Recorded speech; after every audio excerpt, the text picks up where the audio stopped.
Go.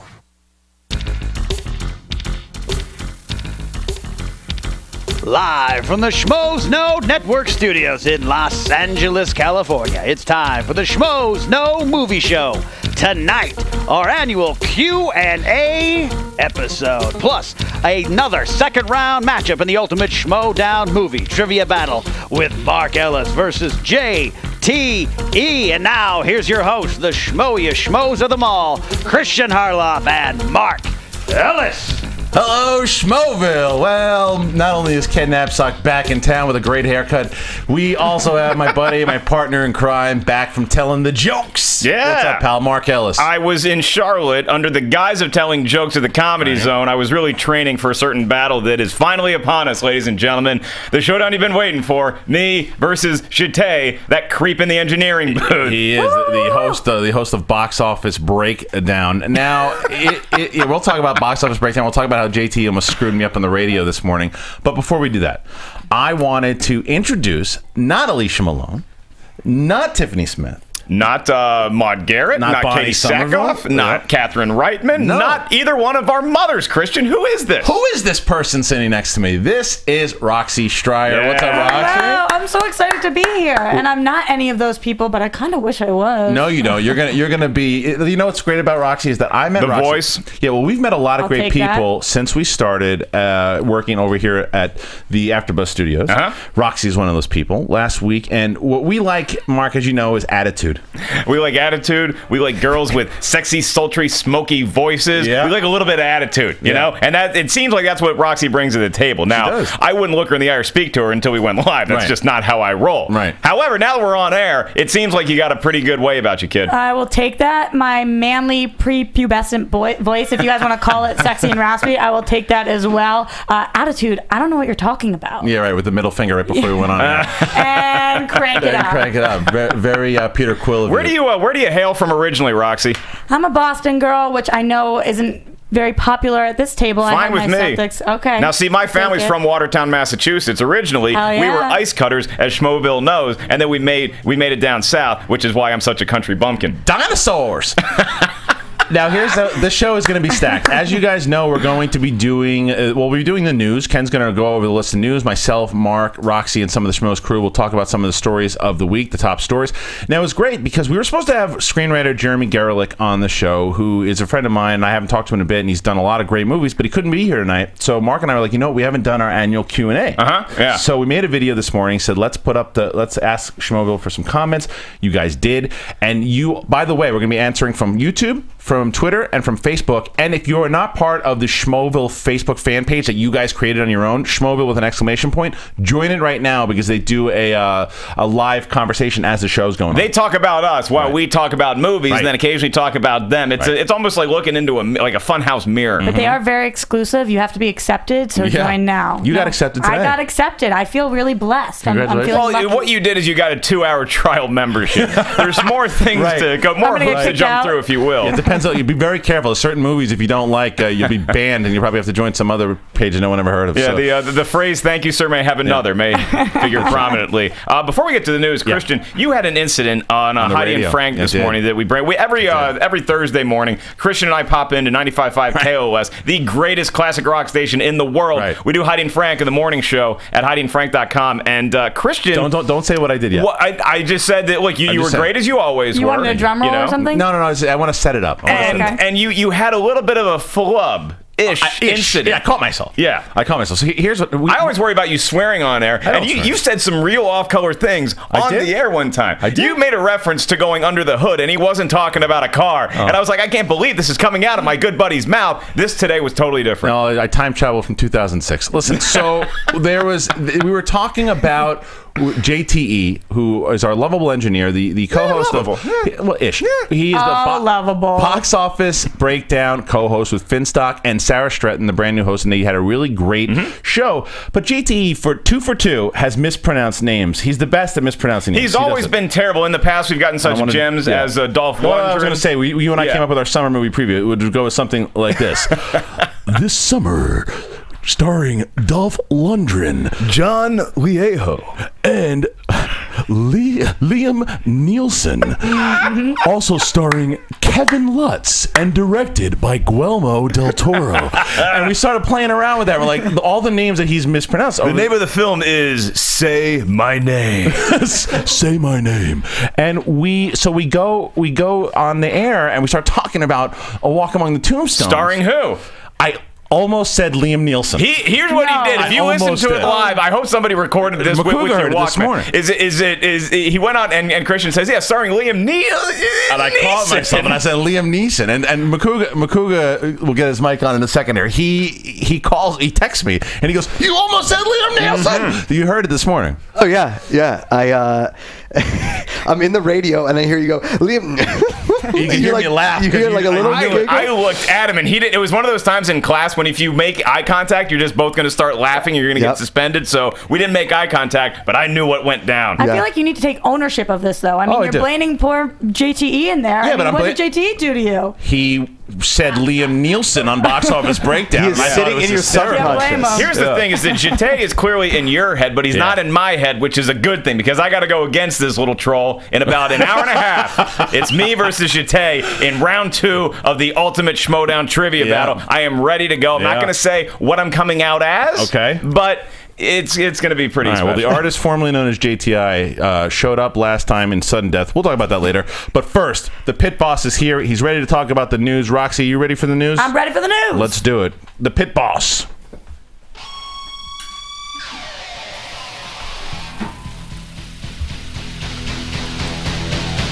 I'm Ken Absock, and these are your Schmoedown headlines, brought to you by Magic Hat Brewing Company and Schmoedown.com, your source for movie news, reviews, and clues.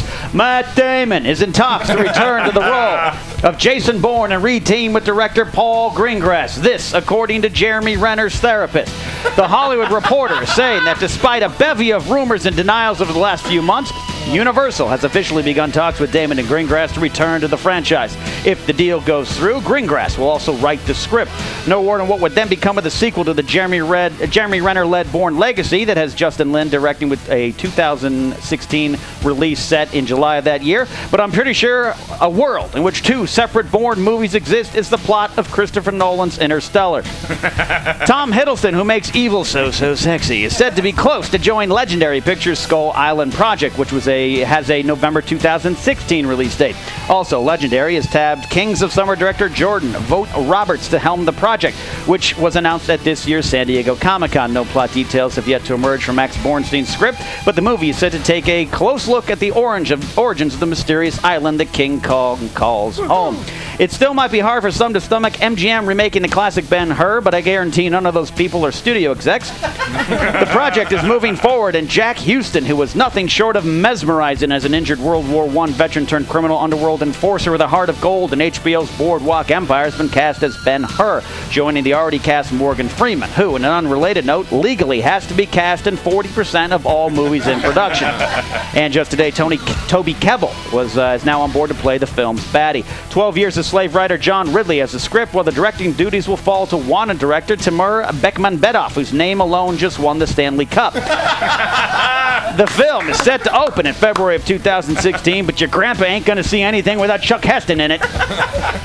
The Vacation reboot/sequel has begun filming, with a plot synopsis being released confirming that Ed Helms will be playing Rusty Griswold, taking his family out to Wally World just like his dad Clark did in 1983. Leslie Mann has joined the cast as Rusty's sister, Audrey Griswold, but that seems like a clerical error since Judd Apatow is not directing the movie. John Francis Daley and Jonathan M. Goldstein will be directing from their script. No release date has been set. Paranormal Activity 5 has seen its Halloween Eve release date moved to March 2015 and had its title changed to Paranormal Activity: The Ghost Dimension. Good luck with that. Bad news for the world. Matthew McConaughey will not be part of the Magic Mike sequel called Magic Mike XXL. Counselors will be available for those affected by this loss. But Matt Bomer, Joe Manganiello, and Channing Tatum, who also co-wrote the script by pointing at words on a board and charming them onto the page, will return for what director Greg Jacobs calls a road trip picture. The film's first director, Steven Soderbergh, will actually be the director of photography and editor for this film, which proves when you cut out Matthew McConaughey, nothing seems right. Up is down, down is up. There's no reality, and all of life is a circle. Take me to Carcosa. Sony Pictures has announced plans to reboot I Know What You Did Last Summer. Oculus director Mike Flanagan has been brought on board to direct and collect a nice paycheck. No casting announcements, but the movie will now be called I Know How You Ruined Movie Making. Breaking late today, 20th Century Fox and Marvel Comics will finally be giving Deadpool the standalone movie he never deserved. Tim Miller will direct, and Ryan Reynolds is rumored to return to the role that he tried in vain to get off the ground in X-Men Origins Wolverine, which, by the way, is not me slagging on Reynolds, because any guy with his romantic resume has my vote in any election. The movie will be released in February of 2016, because in the future, the only movies you'll be able to see are superhero-related. Also, Fox announced that they have pulled Michael Fassbender's Assassin's Creed movie from the release slate. Insiders state that the reason is the film will not be ready in time to make a release date given to it before the movie even had a director, cast, or script. Hollywood. And finally, a new full-length picture trailer for The Hunger Games Mockingjay Part 1 was released this week. The nearly 2-minute clip has a lot more explosions and action than what we saw in the first two movies, but Peeta still looks like he's sitting on phone books in most close-ups. The movie seems to have a bigger, more epic feel to it, but that jerk you know at the office can't understand why the trailer looks a lot different than those promotional pictures iCloud released for the movie a few weeks ago. Mockingjay Part 1 hits theaters in November. I'm Ken Absuck, and those are your Schmoedown headlines brought to you by Magic Hat Brewing Company and Schmoedown.com. Kenny is just has been on fire. With a joke-writing fury you can only capture if you just attended your 20th high school reunion. Right. Kenny crushed it, apparently. He was the coolest guy at the ball. Roxy, He's got it. Yeah, He's how was your got first it. experience watching the Pit Boss do the news? I mean, obviously, I watched the show. I love you guys, but being in the room while it's happening, I'm getting a little hot and bothered. Whoa, Kenny, first time you've ever heard that. So is Kenny, actually. You heard that from Makuga. Okay. Now, so before we get into, we're going to talk about those news stories. The whole crew will talk about them. Make sure that you guys get in on the conversation as well, and hashtag SchmoesKnow so we can read some of your comments in just a little bit. And yeah, make sure you're commenting on Facebook and Twitter and the whole jam. Mark, let's start with the Matt Damon. What do you want to start with? Yeah, I want to start with the Damon thing because, look, in my ideal world, Matt Damon left the Bourne franchise after a fantastic trilogy, right? Then they brought in Jeremy Renner for a movie that was very entertaining, if not great, and they set up room for a sequel, and then I thought maybe we'd get one more Renner standalone movie, and then you'd have Matt Damon come back. This seems to me like, are they just trying to make us forget that the Renner movie happened, or he's still going to be involved somehow? It's like if your star quarterback got hurt, and then a plucky backup comes in, and you root for him for a little while, but you really want the star to come back. That's what it seems like has happened. Roxy, what do you think? I think this is just so tough because I don't know whether who approached who with this. It's kind of bad blood, in my opinion. Think so? Yeah, I don't know. I think the fact that Damon's going back and he seemed to wash his hands clean of all of this, and now he wants to get back involved, and there was already the 2016 release date. I feel kind of bad for Jeremy Renner. I really do. Well, here's why I don't. Is because I think that Matt Damon, to his credit, has been saying from the get-go that he would not do another Bourne movie until Paul Greengrass was back on board. Yeah. All signs point that Greengrass will be back on board. Now, if I'm Jeremy Renner, the last movie, I didn't even think it came close to great. I thought it was decent at best. Yeah, I didn't say it was great. I said it was very entertaining. Okay, so decent at best. And if I'm Jeremy Renner and Matt Damon's going to come back and bring some more eyes and ears to that thing, bring him on and let me be a part of it. Well, that's my question. Is he going to be in it? The question is whether or not he's going to be in it. I think it behooves them to put him in it because it is Hawkeye, and the fact it still did decent. Put them together. We'd like to see them work together, but let Damon be the lead singer. As long as he's involved in the project, I think it's okay. But if they completely kick him to the side, to the curb, that'll be tough. I'm gonna not lose sleep over Jeremy Renner missing my poor little Jeremy has to go back to his little Avengers franchise. What's he gonna do? Oh, He's gonna be fine. But it is really I want to see. I think that even if you have Matt Damon in a Bourne movie, what's the next logical step? Is not to have him run from the government anymore. He's proven that they can't catch him. So maybe another Bourne guy can catch him. Maybe that dude is Hawkeye. All right, well, Schmoeville at Outlaw Noah says, I'm really looking forward to Damon coming back, but they do need to include Jeremy Renner just a little bit. Okay. They should actually just call him Hawkeye. Just give him a bow and arrow. True. Just give him one scene. It's a good spin-off movie. All right, next story is Tom Hiddleston in Skull Island. This came out of nowhere. Because Hiddleston was rumored to be in Ben-Hur as the lead, and we know now that that's not true. He's been rumored from a couple other things here and there, but to be cast in Skull Island, and the fact that the director of Kings of Summer, which is a movie I loved, the director is directing Skull Island. This movie, I was already excited to see the origins of King Kong. Now sign me up even more so. Can you watch Kings of Summer and be like, that guy should direct a King Kong film? No, but I mean, but you look at the smaller movies, like we were talking about it today on AMC Movie Talk, is Gareth Edwards doing Monster and then going on to something big. Sure. So granted, it was a monster film into Godzilla, but still, you know what I mean? Yeah, and look, I'm very excited for Tom Hiddleston being in anything, and this is a project that we found out about when we were at Comic-Con. We were really busy at Comic-Con, so we had the associate producer and we had the engineer into Hall H, and they came out and they said they had a preview for Skull Island. I'm like, stop. There's a movie called Skull Island coming out. So you put Hiddleston in there and you put a director that gets the Christian Harloff seal of approval. I'm on board even more. People are obsessed with him. People are completely obsessed. When he shows up to Comic-Con, all these things, he loves his fans. He comes to play. He will do the accents, whatever you want, he will do. I love actors like this that are humble, even though they are so famous now. It's crazy. I think he will do an amazing job. People went crazy. Remember when we were watching the Super Bowl and like everybody was talking and I was upset because they weren't paying attention to the crappy game? Then they had that commercial with the 3 British bad guys, right? They had Ben Kingsley, and they had Mark Strong, and then they showed Hiddleston, and all the girls that were at the Super Bowl party just squealed with delight. They love him. This guy was on their TV for 30 seconds. Well, I want to give a tip to my cap to the good Georgie McCann and ask both Josh McCouga and Cobster, what did you guys think about the announcement of Tom Hiddleston now being in this movie for Skull Island? Cobster, let's go with you first because you were there. You were the one who reported us first, and to a lot of other people about this movie. And he's sitting in for Mark Riley right now. So and he's running the site. Really, Cops is running the site. I'm not as good looking as him, but I'm trying. This is true. You don't have the great hair. No, I'm actually. I love the idea of Tom Hiddleston being in the movie, but I was kind of disappointed that there's going to be any humans at all. I kind of thought it was just going to be all monsters and big creatures. I thought that would have been pretty expensive cool. Though. Yeah. True, but Tom Hiddleston adding to it, he's got a lot of charm to him. I dig him as Loki, and I love him as an actor, and I can't wait to see him in Crimson Peak. He's coming. Oh yeah, right. So, Wow, man. I didn't like that King Kong movie with Andy Serkis. With Fay Ray. It was just I think Jack Black was just it was a little over the top. Yeah, it was too long, but I liked the movie, but it was a little the long. idea of going to Skull Island and with Tom, dude, that guy can turn mulch into a beautiful salad. Look at you. He's like Cobb salad. Wow. A Cobb salad. Well played, He's you two awesome. animals. Get a room, you two. That's why I got to listen to George McCann more to let you guys talk. You guys start holding hands on the couch over there? Yeah.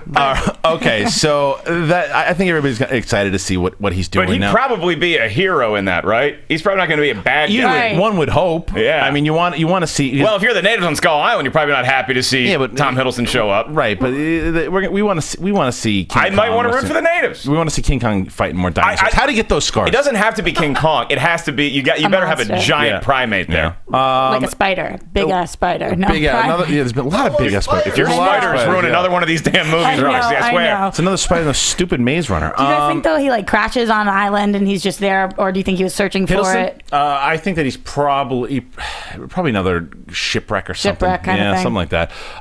Okay, so there's a lot of other stories here, but the one that we should talk about, just in case we run out of time, is this DeadPool thing. It hit right before we got here. Mm-hmm. This to me, I know Ken tells jokes, and it was a good joke as far as a movie that no one needed to make. But you said it was a movie that didn't need to be made. What's your explanation on that joke? Is it just for the joke? You trying to ask me to explain a joke here? No, but we want a window into the joke writing process. I want to know your opinion. Do you believe that that's the case, or is No, you like this is a good bit? I've never seen any of that stuff. Okay, sorry. What's a Star War? What's a Star War?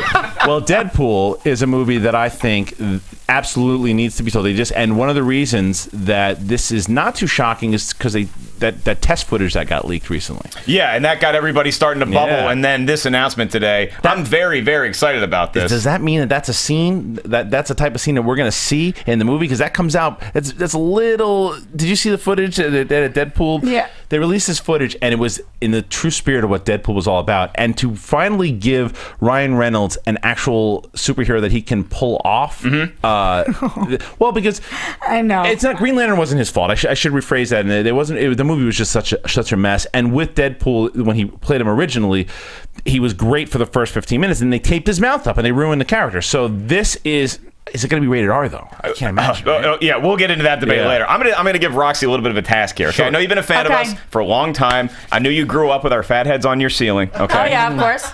Have you ever seen our Wolverine Origins review? It's one of the first ones that Kristian and I did. And it's funny for two reasons. One is because I start complaining about the Easter egg scenes. I'm like, stop doing this to us. I left the movie early again. Second reason is because you can see how excited Kristian and I were for the first 10 minutes of that movie when we got to see Deadpool be Deadpool. If we get a whole movie like that, it's odd that it's coming this much later. You know, it's kind of like, I wanted to go to prom with this hot chick. Instead, I'll take her to Applebee's when we're both 30. Equally as good. It's good enough. But don't, you like Applebee's, right? I love Applebee's. Ribs, I could scarf them down all day. I guess I should get You out guys of are here. getting me excited, though. It's good because I love Ryan Reynolds, but I was like, now you guys are all excited, so I'm all excited. You're good. See, that's what we do. We bring everybody up. I want to get Schmoebill's opinion because I know there's a lot of people out there that are excited for the Deadpool announcement of the new movie. Let's make sure you hashtag Schmoes Let us know. Are you excited for Deadpool? Do you think bringing back Ryan Reynolds is a good choice? And do you think by any shot in hell it's going to be rated R? I don't, although I think it should be. You wonder if Wolverine's going to shoot. You wonder if Hugh Jackman's going to be working around that set. We don't need him. We don't need Wolverine in that movie. Deadpool has enough of a personality and is enough of a character. Let's get a movie without Wolverine. Okay. Oh, okay. Yeah. Hey, I love Wolverine, but we don't need him. You can tell the boy from Oz that he's not invited to this shoot. Good. Now, Assassin's Creed getting pushed back. I actually like this news because Ken said it in his report. And another one of his jokey jokes. Yes, and one of those little yucks that he tells. He said that they gave them that release before they had a director, before they had a script, before they had anything. So now they want to push it back. Good. It means that they're working on it hard, and it's going to be very hard because there has not been a lot of good video game movies, any video game movies. So let's take our time and get a good one. Yeah, I panic when a studio has a movie that's been made and it's finished and it's done and it's sitting on the shelf and they're like, we got to push this back a little bit. Absolutely. If nothing has done anything yet, but like the only thing they've done on Assassin's Creed is some studio execs played the video game. Right. That's the most that they've done on this movie. So you can push it back as far as you want. Just make sure it's good when it comes out because I hear it's a very entertaining game. Roxy, have you ever played Assassin's Creed? I'm the worst. I'm the worst. I can't even lie. Assassin's Creed, or you just at video games? I grew up with an older brother, and he's always trying to make me play and just like making me cry while I lose. You know, that's what we're good for. But you're a Fassbender fan. Yeah, of course. So I mean, now Fassbender, he'd be the guy walking around with the hood. Right, he walks around with a hood, and then he just goes these different time periods, and he just kind of lurks in the shadows, right? Like the Revolutionary War. Right. He was just kind of there, taking down redcoats. Do we win? What happened? Where'd that voice come from? Taking down redcoats. I get into different voices. Didn't he say about the South? Didn't you hear him? He did before. Dinosaurs. Dinosaurs.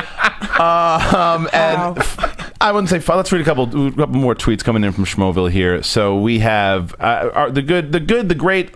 L.A. Lecoulter says, I'm confused. Can Ryan Reynolds actually act? Just wondering. Yeah, he can act. Go watch two guys, a girl, and a pizza place. Yeah. Everything. Or even Buried. That's everything. Yeah, there's a lot. He's a really good actor. I would not blame him for a lot of the stuff that he's been in. He's made bad choices in some of the movies he's been, but I think he's good. I'm not pinning anything to having to do with Green Lantern on that poor guy. Let him and his tremendous six-pack sleep in peace. And he's so dreamy. Is he still with Blake Lively? Is that still a thing that happened? Or who knows? These people. It's so weird to be in such a bad movie like Green Lantern, right? What? What's McGoogle laughing at? Harlow just went like 1940s dad. Oh, these people and their sex and things. Oh, yeah, it's about these stars when we go from one to the next in the cameras. It's like I walked up and I asked my dad for 5 cents to take my best girl to the movie. So you don't need to see the pictures. Get a job. Go rake some leaves, you dork. All right. We have at Proto M4N who says the Deadpool movie must happen. With all these other movies happening, I don't see how they cannot do it.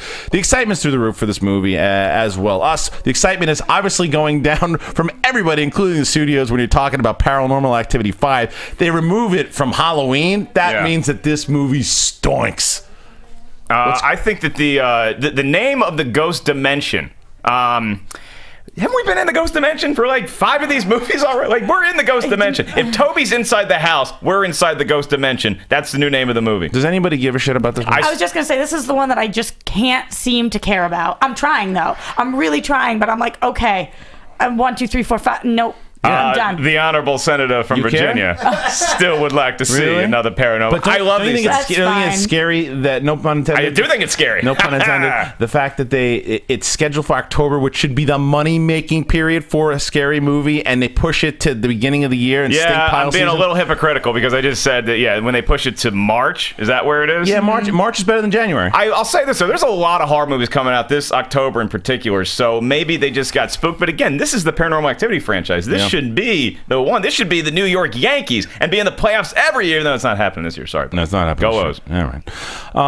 Hunger Games. The trailer came out. This is what we're going to wrap the first part of this show with, because we haven't talked about Mockingjay, the first trailer. I can't breathe about it. Yeah, let's hear about it. What do you think? Let Roxy start. What did you think of the trailer? Excited. Did you read the books? Yeah, no, I didn't read the books. And honestly, I swear to God, if anybody spoils anything, everybody keeps making fun of me because I'm like, I don't want to know. Yeah. I love Hunger Games. I love it so much. I thought this trailer was awesome. I think it looks really dark. I really don't feel like it needed to be 2 movies. I know everybody keeps saying that. I'm on that same page.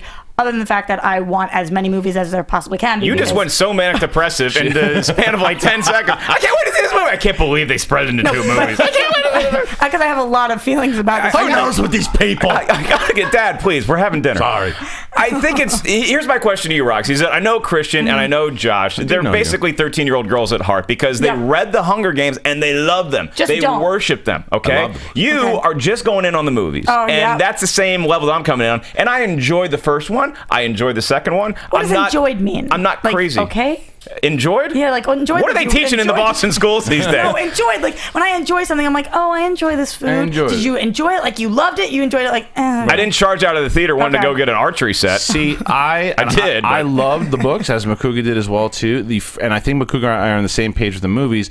The first movie I was disappointed with. I thought it was okay. Gary Ross did a little shaky cam, and it didn't really set the tone to. And I thought it should have had a rated R vibe to it. I know it would have been hard to do, but Catching Fire comes out, and I thought nailed the tone, everything about the book. I thought it was my favorite book. It was my favorite movie so far. You didn't know who nailed anything? PETA, that poor guy. Is he going to be friend zoned for another whole movie? Well, we'll have to see. I mean, no one has. It looks like it from this trailer. It looks like a little guy. It looks like him and Katniss are even going to be further separated from where they were in the last movie. Like he's just getting further and further away from where he wants to be. But I hear in the books you don't mind that. My roommate, who is Sarah Stratton, who was the box office on Monday, she's awesome. And I met her. Very nice girl. She was talking to me. She read all the books. She's obsessed with them. And she was saying she never wanted Katniss and PETA to be together from the books. And I'm like, I don't know. I'm so torn.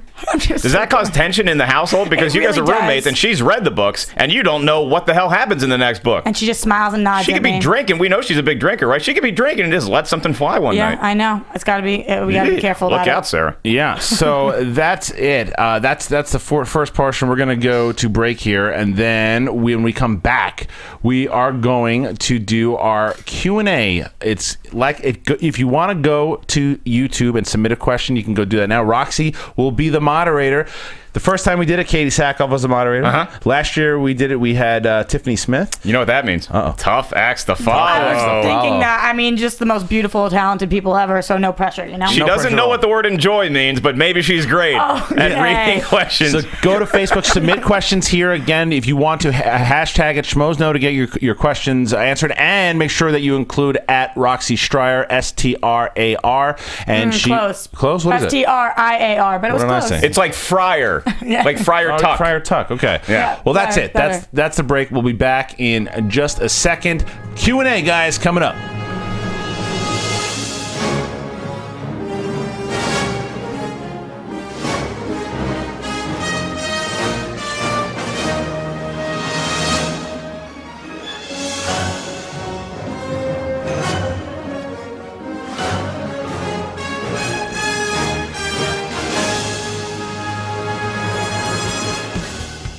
Stand-up comedy, sketch comedy, screenwriting, radio, acting, professional wrestling, love, life. Ken Napzok, the producer of the Schmoedown podcast, has failed at all of these things, but his friends haven't. So join Ken as he makes his wonderful friends your friends, including some of your favorite Schmoedown characters as they discuss life, the universe, and everything on The Napzok Files. Available on Stitcher and iTunes. Hashtag The Napzok Files to join the conversation.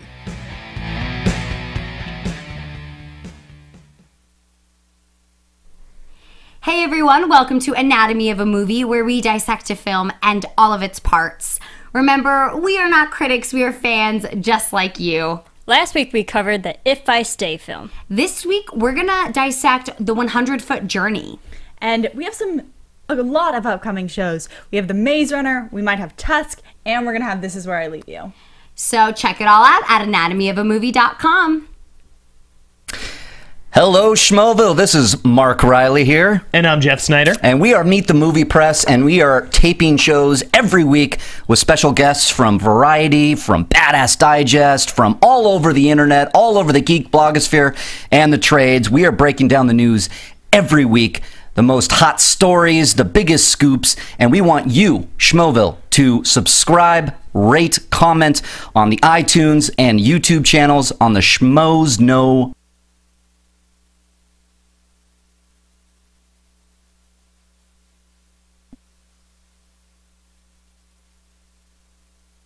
And we want you, Schmoeville, to subscribe, rate, comment on the iTunes and YouTube channels on the Schmoes Know.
All right, Schmoeville, it is the third annual Q&A on the Schmoes Know Movie Show.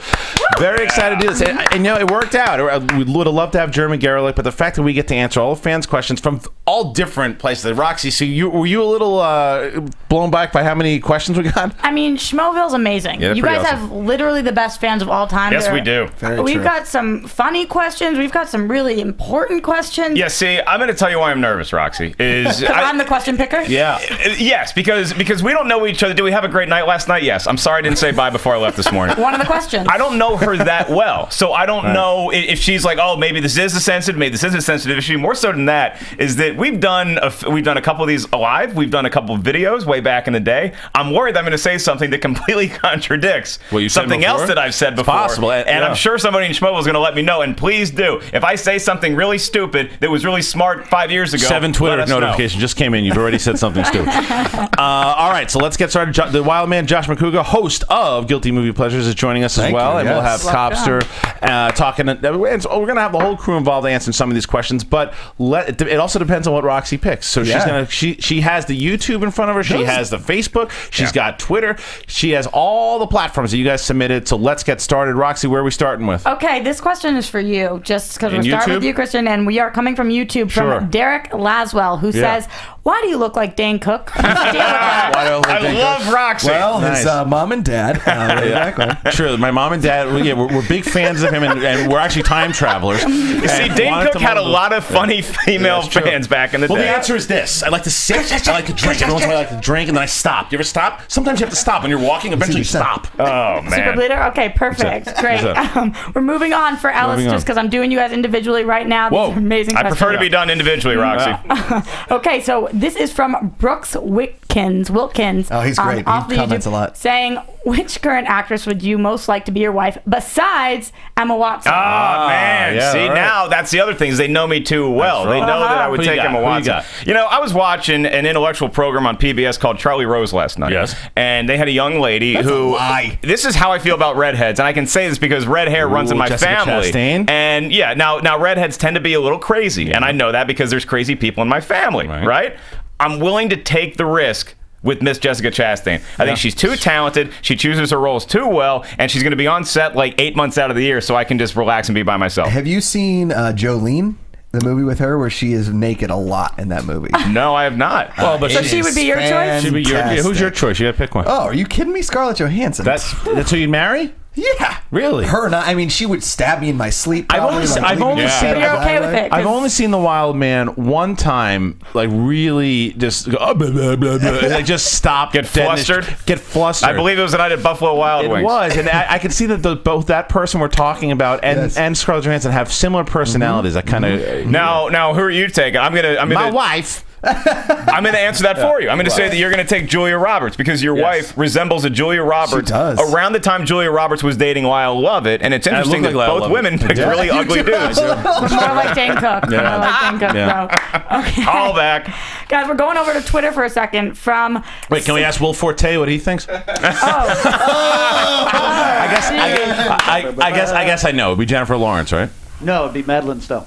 Madeline Stowe. Yeah. To Marion. All right. Wow. All right. I appreciate that. Here's why that answer was creepy: is that Madeline Stowe's been off the radar for a little while, and he did not have to search far. No, it was that was I was right watching her from her house 10 minutes ago. Yeah, what do you mean far away? She was just right here. You know nothing, Jon Snow. I will take Brian Ben out. Not very hard. All right, Roxy, what do we got next? Okay, we're switching to Twitter for 1 second from Sexy Hair Bear. Nice. Oh. He says, with more studios making video games into film adaptations, which of those announced are you excited about?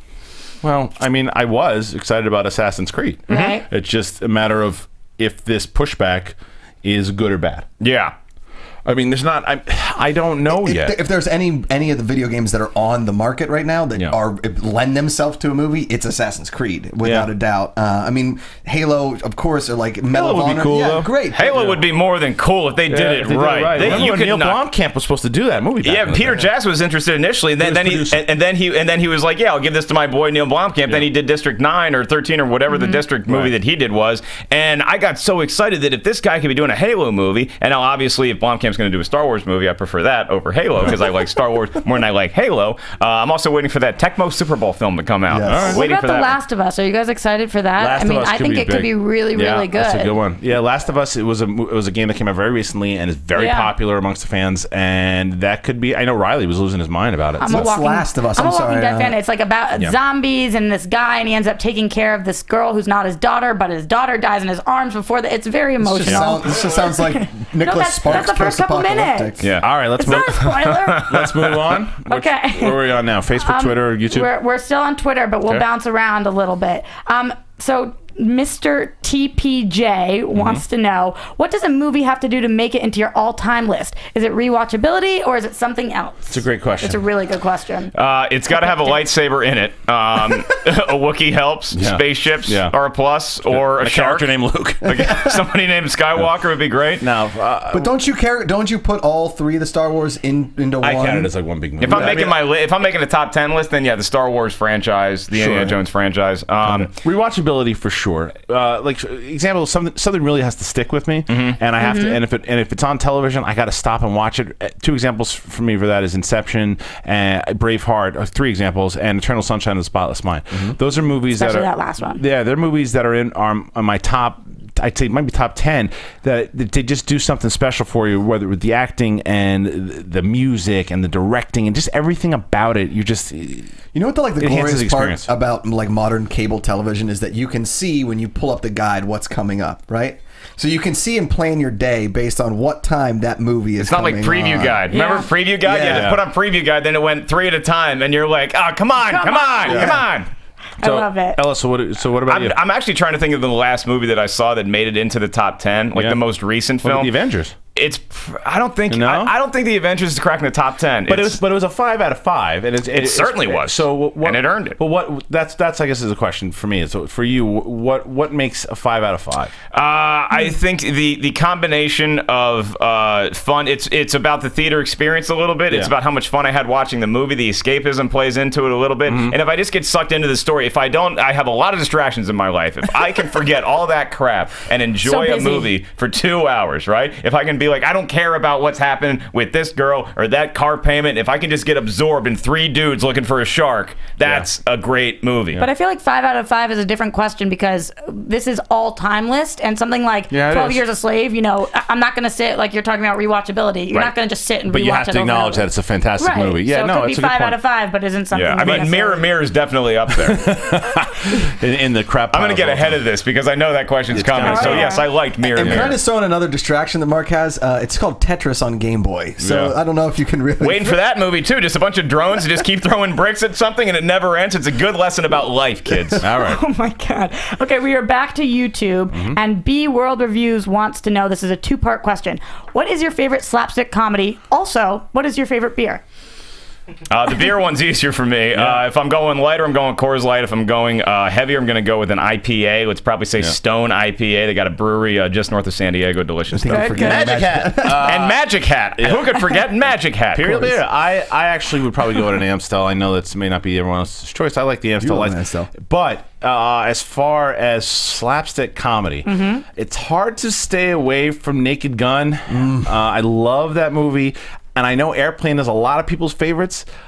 Would you put Dumb and Dumber in as slapstick? Yeah, I think so. Okay. But for me, we talk about it all the time. Are you doing it? Hot Shots. Yeah! The first Hot Shots is a movie to me, for Lloyd Bridges alone. If you have not seen Hot Shots, he is so... What I wouldn't have to be 30 years younger and a woman. He's so good in that movie that you could watch it right now after seeing it 10 minutes before and still laugh as hard as you can. It's amazing. Don't worry, man. We'll tape his favorite shows. It's the best. It's maybe, I don't think I've ever seen, it's very rare to see a comedic movie where the actor nails literally every line he has. You can even watch something like Fletch or something like Dumb and Dumber, and they're all-time classic comedies, but Lloyd Bridges has one of the best performances I've ever seen. For me, I'll go off-board and I'll take another smaller one that I just cannot stop laughing at. I got you. Top Secret. Top Secret is, if you haven't seen Top Secret, so it was made by the guys who did Airplane, then they did Top Secret, then they did the Naked Gun series, and it might be the best of all of them. All right, Roxy, what do we got? Okay, we're coming from Facebook now. From Jordan James. No, is this from the main page or from the Schmoedown page? This is from the main page. We're being attacked from all social media angles. Yeah, we're going all over the place. An assault. He wants to know, what movie would you say inspires you the most? Oh man, that's a good question. Yeah, Rocky's a good one. You're going Rocky. I'm probably going Rocky 4. Actually, I'm pretty shallow. I don't really need to. And he hates Russian. Talk about underrated movies. I have Rocky 4. I hate vodka. Yeah, inspires. probably. What? And I guess in what way inspires? Like, I guess like if inspires to go out and work out or like be a better man. Yeah, sure, Rocky, great, no problem. The only thing it makes you want to be a cop with my best friend. Bad Boys 2, obviously. I think that's what the question meant. Really, I was really wondering if you wanted to be a cop with your best friend for sure. I mean, I think that for man, it was tough. I mean.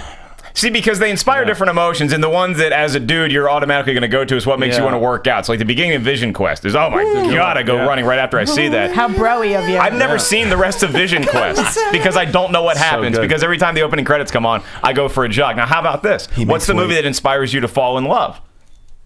Because that's also a thing that I'll be watching a movie, then I'm like, I need to join Match.com tomorrow. It's strangely enough, and I know that everyone's like, what are you talking about? It's all about the break of it was Eternal Sunshine of the Spotless Mind. It's amazing. Because it's ultimately the way that these people find each other, and they go through the hardships, they go through all this stuff, and by the end of it, she's like, we're going to hate each other. He's like, all right.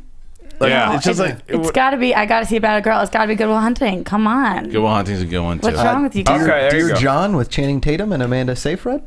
Yeah. Why don't you just sit on the couch? Why don't you leave the table? Yeah. Why don't you leave the table? Is that going to be the next movie on Guilty Movie Pleasure? If you haven't checked out Guilty Movie Pleasures, by the way, both Makuga and Steve Simone have been kicking ass on that show, and it's been doing so well on iTunes. You really should check the show out. You can find it on this channel. By the way, if you don't know that, this show right now is now moving to the podcast channel, youtube.com/schmoesnopodcast. If you are not subscribed to that channel, make sure you do that. I thought it was SK Podcast. No, you guys keep saying that for some reason. It's youtube.com/schmoesnopodcast. And actually, our flagship show, the mothership show, is actually going to move over there too. Right. That's where you can find the YouTube feed for that. But yeah, you and Steve Simone are just killing it over there. Thanks. Two of the funniest guys I know. Do they usually have pasta stains on their shirt? Of course they do. That's why we love them. All right, Roxy. Okay, back to YouTube. Sebastian Paulino wants to know, Mark, did you purchase an Olive Garden unlimited pasta pass? Thoughts? That's funny. No, I wasn't aware of this concept, and then I just got inundated by all these tweets. So like, Ellis, you got to get the Olive Garden thing, and I'm like, look, I'll be honest with you guys. Can you not buy it so I can get you some for Christmas? You can totally get it for me for Christmas. I think the fans can tweet or something, can't they? I think that if you guys tweet Olive Garden enough and say we need to get 5150 Ellis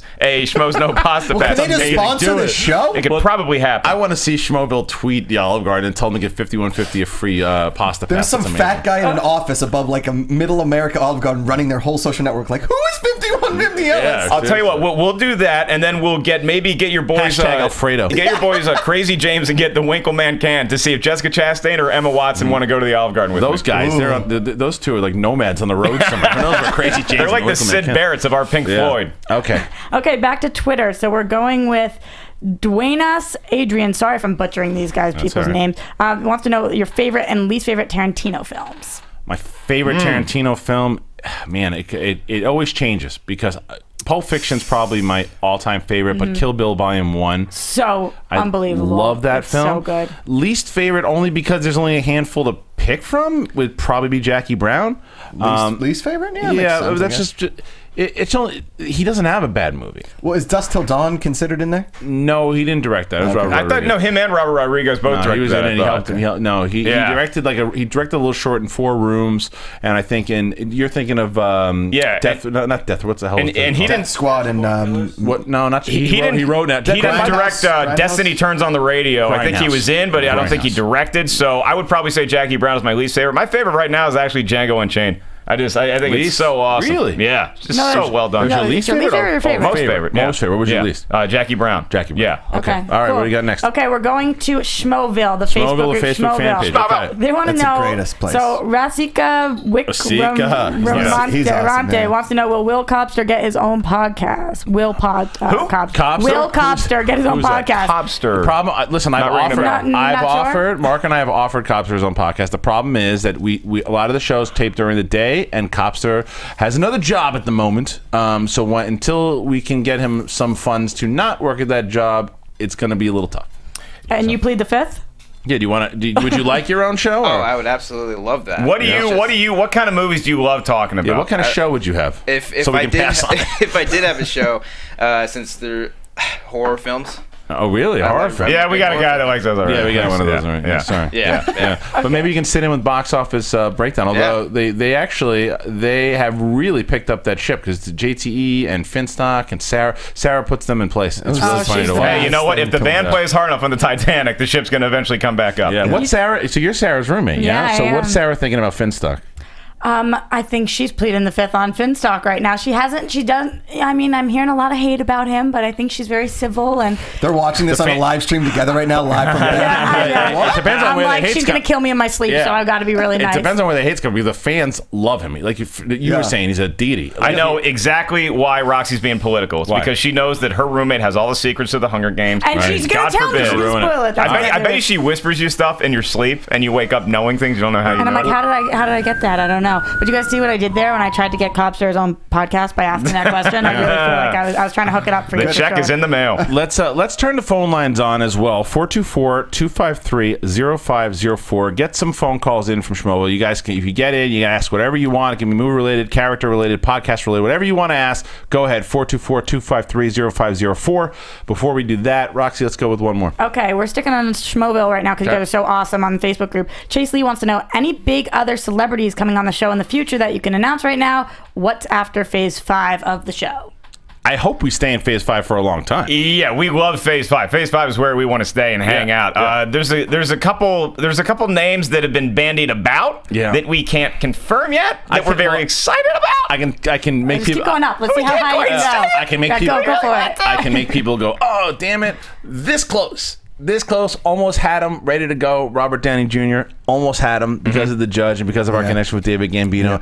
Just because of prior commitments, he couldn't do it. He's slippery. We had him. We almost had him. And then there's another big actress that we should have a confirmation on very soon. Jessica Chastain? What's that? Not Jessica Chastain, but pretty close. All right. Yeah. And we're working. We almost had Mickey Rooney, but yeah, could not do it. Okay, let's go to the phone lines. Okay, hey, you're in Schmoedown. Who do we got? Hey, this is Andrew. Hey, Andrew. So, Andrew, you got a question for the Q&A? Well, who's y'all's favorite movie character of all time? Favorite movie character of all time. I love when the South calls in. Who's your favorite movie character of all time? The South. Thanks, Andrew. You sounded perfectly fine, Andrew. Ellis? Favorite movie character of all time. Like, look, if you go by favorite film franchise, it's obviously Star Wars. Yeah. And then Han Solo? in that, What? Sorry? I said, are you going to go with Han Solo? No. Oh, all right. I'm going to go with Luke Skywalker. All right. But I don't know. The shark in Jaws is pretty sweet. Yeah. Indiana Jones is pretty awesome. Go ahead, take any other one? So mine you want to take? Yeah. Oh, I'm sorry. Go down the whole list, right? Yeah. I'm not inside your head. Jete's inside your head. You're playing Jete. And he's staying there. You're playing Jete. Yeah, but he's making you mispronounce names on air. Indiana Jones, but he's not going to embarrass me in front of thousands of fans. No, I'm going to be fine. Right. Oh, actually, you know what? I'm going to embarrass myself with the intro. Good. For me, I'll probably go William Wallace. William Wallace is a character. Is that where you're going to go? No, I mean... You know who else? How about John? How about John Matrix? Yeah, come on. Come on, you go there, you see Bennett. You should stay downwind. Yeah, come on. You could smell him? I could. Don't disturb my friend, he's dead tired. I can't imagine why you guys don't do a show together. Because we would never end the show. It'd be on for 3 hours of us doing bad impressions. Yes. Okay, so those are some of our characters. Roxy, what's next? I want to say a character. Sure. You're right. This is why I like her. It's kind of lame a little bit, but I'm a huge musical person, so Sandy from Grease. That's a good one. Sandra D. She's awesome. Sandy. Because it's like a really good lesson just to completely change who you are on the outside to make somebody fall in love with you. I feel like it really does a good job. There you go. Let's take one more call. Tell me about it, stud. Yeah. Hey, you're in Schmoedown. Who do we got? Hi. Hey, you're in Schmoedown. Who do we got? Hi, this is Pablo from Mexico. Hey, Pablo from Mexico. What's up, dude? So what questions do you have Q&A style? Yeah, if you could be a character in any movie, who would you be and why? Love it. If you could be a character in any movie, who would you be and why? Let's start with Roxy because I cut her off last time. Roxy? Well, can I just be the voice? Can I be her? No, I want to be like a Jessica Rabbit or Betty Boop. Nice. That can work. Okay. Yeah. I want you to be Jessica Rabbit. Thank you. I'll take it. Now I want to be Roger Rabbit. Strangely enough, I'd be Caesar.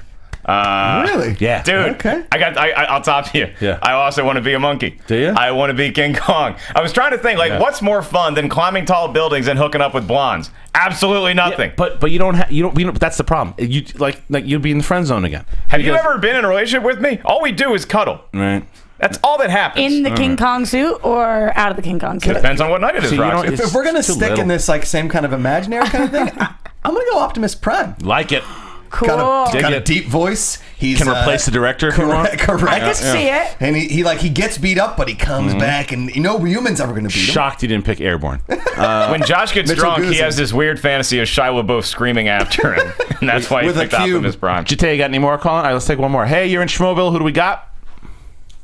Hey, it's Alan from Georgia. What's going on, guys? I love the South. Yeah, what's up, man? So, what question you got for us? Well, I don't know. Is Ellis really a little fucker in real life, and is he a pothead? Try one more time. Sorry, Just ask one more time. Is Ellis really a little fucker, or is he a pothead in real life? Oh, okay. Ellis a pothead or a little effer? Based on because Ellis was in a movie called Little Effer. Yeah. Okay. Where I played a stoner, and I'm not a pothead. They actually had to teach me how to smoke on set. Is that true? And yeah. Because you never smoked? No, I've still never smoked a cigarette. I may have indulged in a couple of brownies or cookies. cookies. But you did not inhale. Occasionally. I didn't. I swallowed. I did not sell it. Can I ask you about is there any time that you ever gotten stoned? Yeah.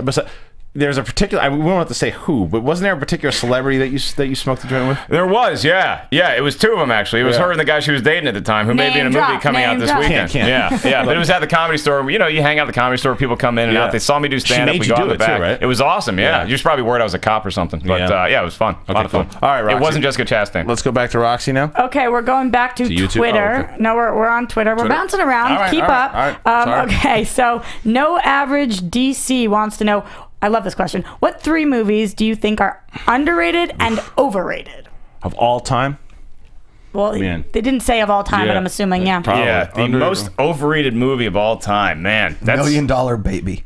You think it's overrated? I love that movie. Yeah, a lot of people. I'm gonna go with a couple comedies. Go ahead, me. No, he gave me the evil Cops. You went, both you guys, and let's. Yes, I love $1 Million Baby. I love. How dare you? It's a great movie. It's a great. I agree. What about you? You got underrated, overrated? Underrated. I would. Oh, jeez. There's actually a really cool horror film series. Plug that again. It was called VHS. That I think gets missed under the radar, especially VHS 2. Upham's very excited. He just ran out pumping his fist. Third one's coming out. I'm excited for it. That's off the top of my head. I can't think right now. Okay. Well, Jete, why don't you stick your mug in there? Give me some underrated, some overrated movies. You're the master. Yeah, I'm gonna go for overrated Avatar. I think. I mean, listen. I get it. I don't agree with it, but I get it. You get it, right? I get it. Good movie. It's a good movie. Number one. No. As far as being the #1 movie of all time, I understand. Fern Gully with better cameras. Yeah. And Dances with Wolves. And underrated. You know, I've reviewed this movie before. The Mission with Robert. Oh yeah. That's a good one. I love that movie. Yeah, you love that movie. Who turned you on to that movie? When I was younger, I would find anything Pacino or De Niro did. Yeah. And this is one of those movies where I was like, I never heard of this, and De Niro's in it? What? Get that JT kid hot. Every inch, every yard. I'm talking about comedies for a second. I think Role Models was like the most underrated comedy. That's a great call. That movie is unbelievable. Hysterical, I like pee my pants sometimes when I watch it, but actually. This year, we've talked about it a bunch of times. Yeah, ever. Edge of Tomorrow is one I can't stop talking about. Is that, I mean, I think it was critically acclaimed. It didn't make as much money as you wanted it to, which I guess is a form of being underrated. But most people that you tell that movie to that haven't seen it, they go, really? That movie's good? Or, I don't know if I want to see that. Every person I talk to about that. Yeah. But when they see it, they go, whoa. What about underrated comedies that are like slapstickish, like Wet Hot American Summer or MacGruber? MacGruber. Fantastic comedies that not that many people see. I mean, those are incredible movies that made like $2 million in the box office, $3 million in the box office, and to this day are sit on my DVR. Yeah, those ones when they come in like that are always hard. I think if I come out, I want to come up with like a list. I think that's actually a good idea for a show. Yeah, we should come up with a totally either half an hour, 45-minute show of underrated, overrated movies. We should do. Just don't give it to Coster because he's been no. Ken sees about one movie every 6 years, but if you have an overrated or an underrated movie, that you do. Okay, and I can always tell when you want to talk because you sit there and what do you got? You let me? No. Shop Girl. Overrated. Yeah. Anything that's won an Oscar in the last 10 years. Underrated. Battle Los Angeles. Why do you sound? Why do you sound like Mo from The Simpsons? Wait, you like Battle Los Angeles? Love that movie. Oh, that movie was like just a 2-hour hangover. I said we're big fans of Battle Los Angeles, and you gave me crap for it, and Ken and I loved it. Are you really a fan of it? I loved it. Really? Point A to point B, fast ride. Well, just to realistic depiction of what an alien invasion. Shut your mouth. Really? It's not shut your mouth. There's two things. Don't include me in we. When you say it. And then the best part is when he talks to the director. My favorite part is when you said to the director, "We're big fans of Los Angeles." He goes, "Really?" Yeah, that's hilarious. If you're going movies that are overrated, it's hard for me to pick one. Maybe American Hustle. Maybe one of the picks. American Hustle, great overrated movie. Underrated. I'm gonna go in the realm of sports movies. You always ask people, "What's the greatest sports movie of all time?" I happen to think I love the ending of The Natural. I think it's a little overrated. The rest of it's a pretty dry drip there. Wasn't it you that said that you just don't buy Glenn Close and him together? They're in the most loveless, boring relationship of all time. It's like I'd rather have her killing Michael Douglas's pets than have her with Bob Redford another minute. My Big Fat Greek Wedding. That's overrated. The underrated movie. Overrated. Is come on. When you're talking about sports movies, this never pops up as one of the greatest ones of all time, but it is, and that would be The Sandlot. Great movie. How about Hardball? That is the best. I see. I like what I said better. Hardball. Hey, Hardball. The problem with Hardball is that Keanu Reeves, which made me cry. The first movie I ever cried in. Hardball has such a gut punch ending that it's like you didn't need to do that to us. But we will be doing an actual show on this, so let's go to the next. What do we got next? Okay, we're back with Schmoeville here, and Alan Michael Kumbes wants to know, Alicia Malone. How do you never get a last name correct? You're like Alan Michael Kumbas. Hey, Alan Michael Kumbas. Hey, where are you from? Boston. Oh God, you guys can't pronounce words. I'm there. sorry to everybody from Boston who's like embarrassed that I'm Virginia. Okay. Well, that person wants to know, Alicia Malone has become a huge part of Schmoeville over the last few months. How jealous is everyone about her? And how do you feel about all this love, Alicia? She's not here to answer, but how do you guys feel about the jealousy? I don't think anyone's jealous of Alicia. No, I think jealous of Alicia Malone or jealous of Alicia Malone's accent, because that's something that a lot of people covet. No, you know what it is about Alicia is that Alicia was just one. It was funny because Tiffany in the beginning of this phase 5, Tiffany works a lot. She's been through DCL Access and Fandango and just hadn't been around. So we were like, okay, well, Tiffany's obviously not going anywhere. So let's get. But when she's not around, we need somebody that can fill it, because Bonnie and Katie that come in here and there, but we needed someone. So we had people sit in, and Alicia just fit. The fans love her. She's a rock star. She's a rock star. And Profiles is like, she's just so. She's such a sweetheart. She can't possibly be that nice, really. Like, there's got to be some sort of underlying evil that we just haven't uncovered She's yet. like Dexter. And I wanted to talk to her about, like, because we hung out at Comic-Con for a little bit, and I wanted to talk to her a little more about junkets and like red carpets and stuff like that. We did karaoke together with her. And so we went out and did karaoke, and I was like, okay, this is like, she's cool. It's man. cool. Her and Maude are just, it's fantastic. And her and Scott Mance doing Profiles together. They are film fans. That is a show. I mean, I love all the shows on the network. Yeah.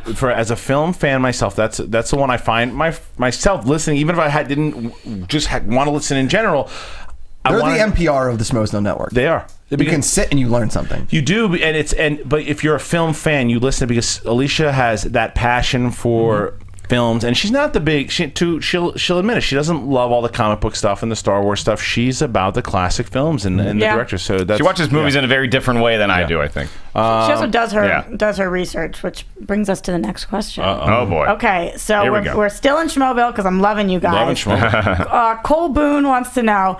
It was an easy. I picked an easy name. Yeah. How much time during the week does it take to prep for the Schmoes Know movie show? I'm going to let Ken start with that. Ken, how much prep goes into each week's show? Well, starting next week, it's going to be 0 due to the formatting problem tonight. Usually, my news, which does not count in my contract as part of the producing, takes 3 to 4 hours that I write. We can tell that you put that effort into it. Yeah, but producing the show, it's usually a phone call with Kristian starting Friday all the way through Thursday on the way to the show. Yeah. Even before, because we prep the guests. I don't mean that as a joke. No. I mean that it's a constant thing. Things happen. This week, we had 2 guests drop out.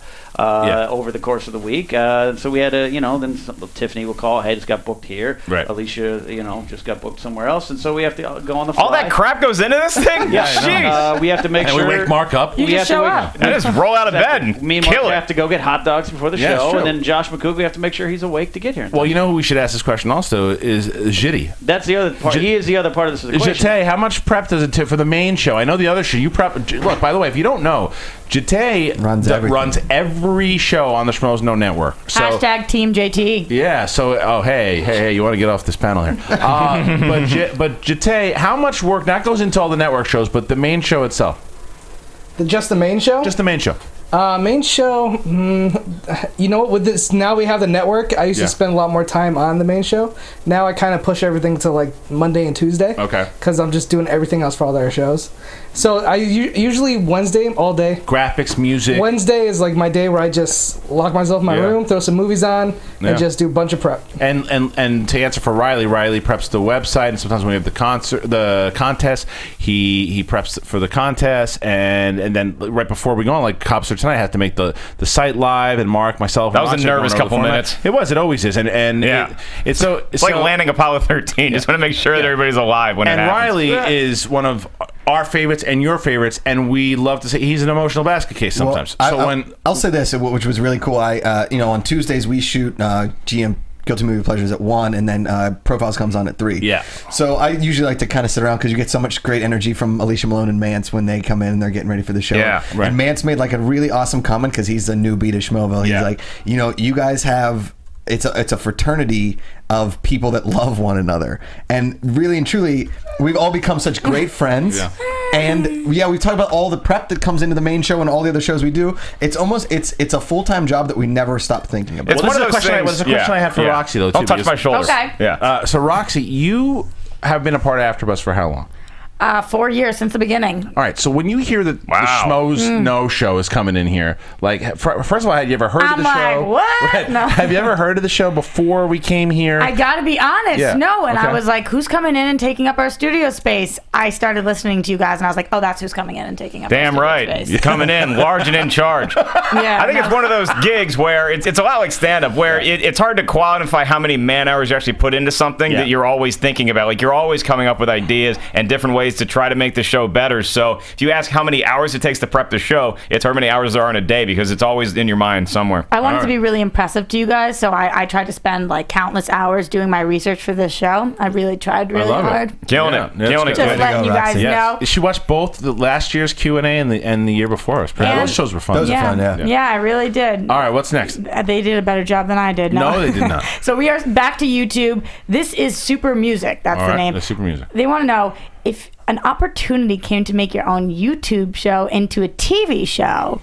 would you take it? Also, that means you can't make any more YouTube videos, only TV. No, I'd probably stick to YouTube. You think so? Yeah. Yeah, if we could do both, sure. Kristian, that's not the question, okay? You can't change what these kids are writing. I am the question master. Yes, you're right. Obey the question. Did you just look Roxy? Did he look in the eye?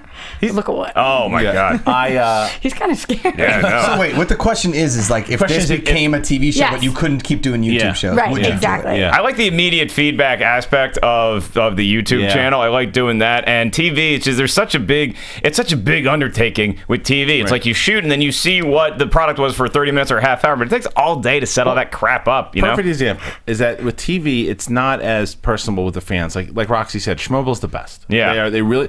Look, I got into a conversation with a Schmoevillian last night who has been a fan for a long time and wanted to give me his thoughts on the show, certain things he didn't think was going on. You're not sending pictures of yourself to the fans again, are you? No.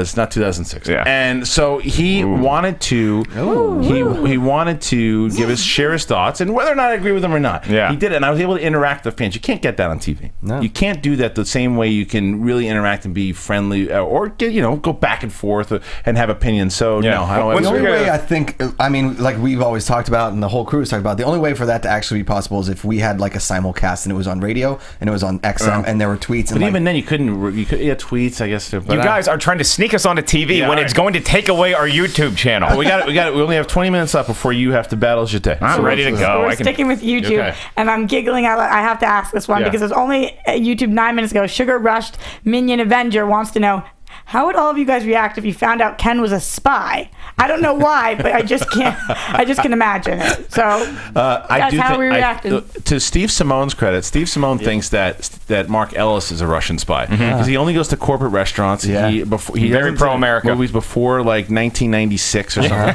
But Ken, do I think Ken could be a spy? Yeah, I do. I think that Ken is a spy. Yes, very good. Yes. Oh my God. If anybody in the crew could be a spy, it's Ken.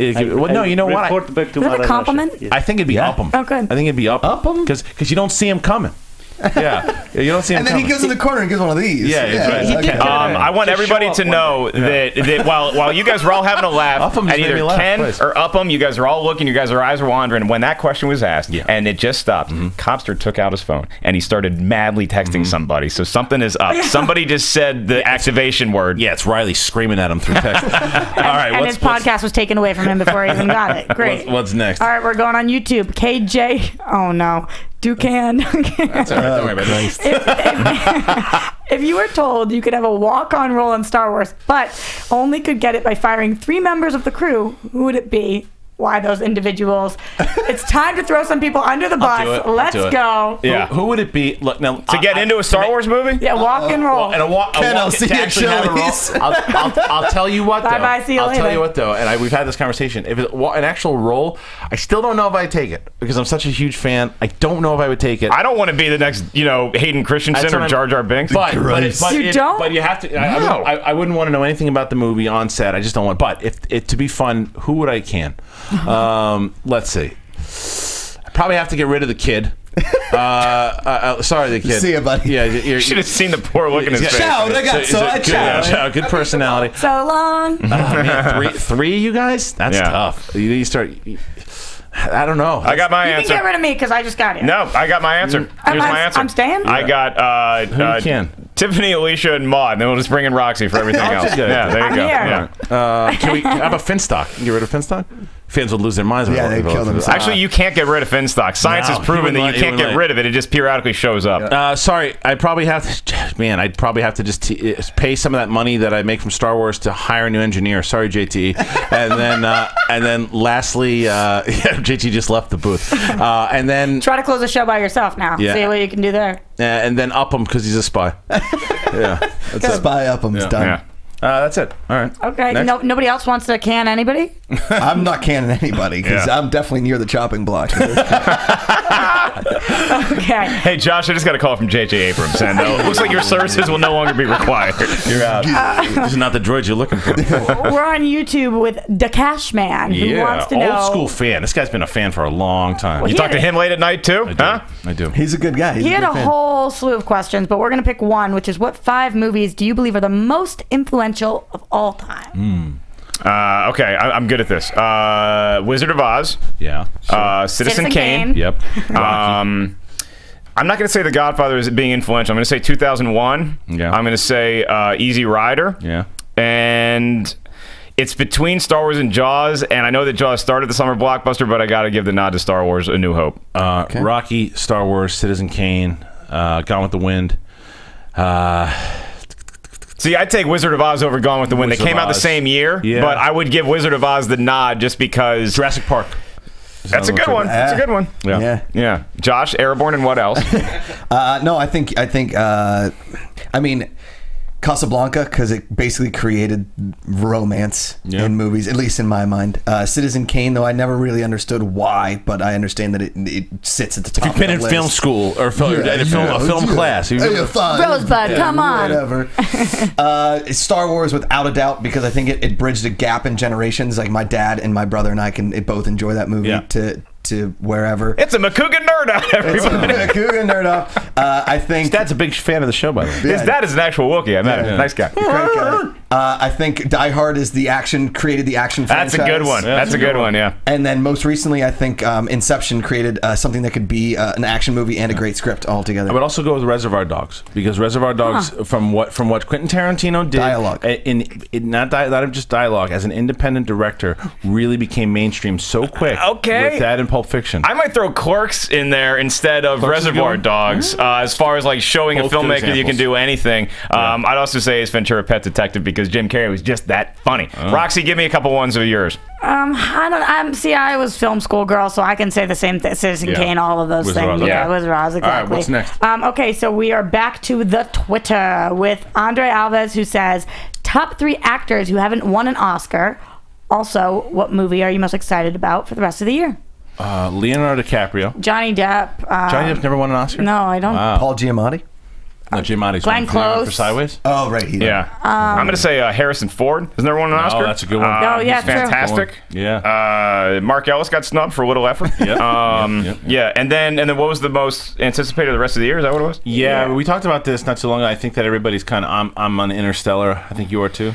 Yeah, I said Interstellar. There's something else that I'm really looking forward to. Birdman with Michael Keaton, who, by the way, is another actor that has never won an Oscar, but maybe he could do it with Birdman. That'd be awesome. I want to see Gone Girl. Excited to see that. Yeah. All right, Roxy, what's next? Okay, on YouTube, very basic question, but the Paradozia wants to know, how did you guys become movie critics? Oh, man. I mean, the short story, I definitely think we've talked about in the last 2 Q&As, but for newer viewers, Mark and I, the short version is we started reviewing like TV shows in 2007 on Current TV. Yeah. Did that for about a year, and then things didn't work out there. And then we said, let's go ahead and start a YouTube channel. So we did in 2008 and just built it up, and eventually, I don't know, somehow Rotten Tomatoes said, yeah, you guys can be Kristian can talk about that story until he's blue in the face. Just go watch the first 30 minutes of Batman Begins. It's the same exact story. We got our teeth kicked in when we were far from home. We found out we had this show that got taken away from us. We were in the wilderness of Alaska instead of a Korean prison, and then we built ourselves up from the ground, and we became the giants that we are today. Is my mom listening? You got something, Ken? Yeah, I want to remind everybody the entire story, the origins of Schmoeville, is available on the Knapsack Files, episode 8 with Kristian Harloff. Oh, it's 7 and 8 or just 8? Just 8. Okay. He's so proud of the fact. Kristian, literally every week I have to hear about how he got 2 parts of his Knapsack Files interview, and Mark only got 1. Well, someday we'll have to do something about it. Doesn't matter. Finstock's episode was higher rated than both of ours.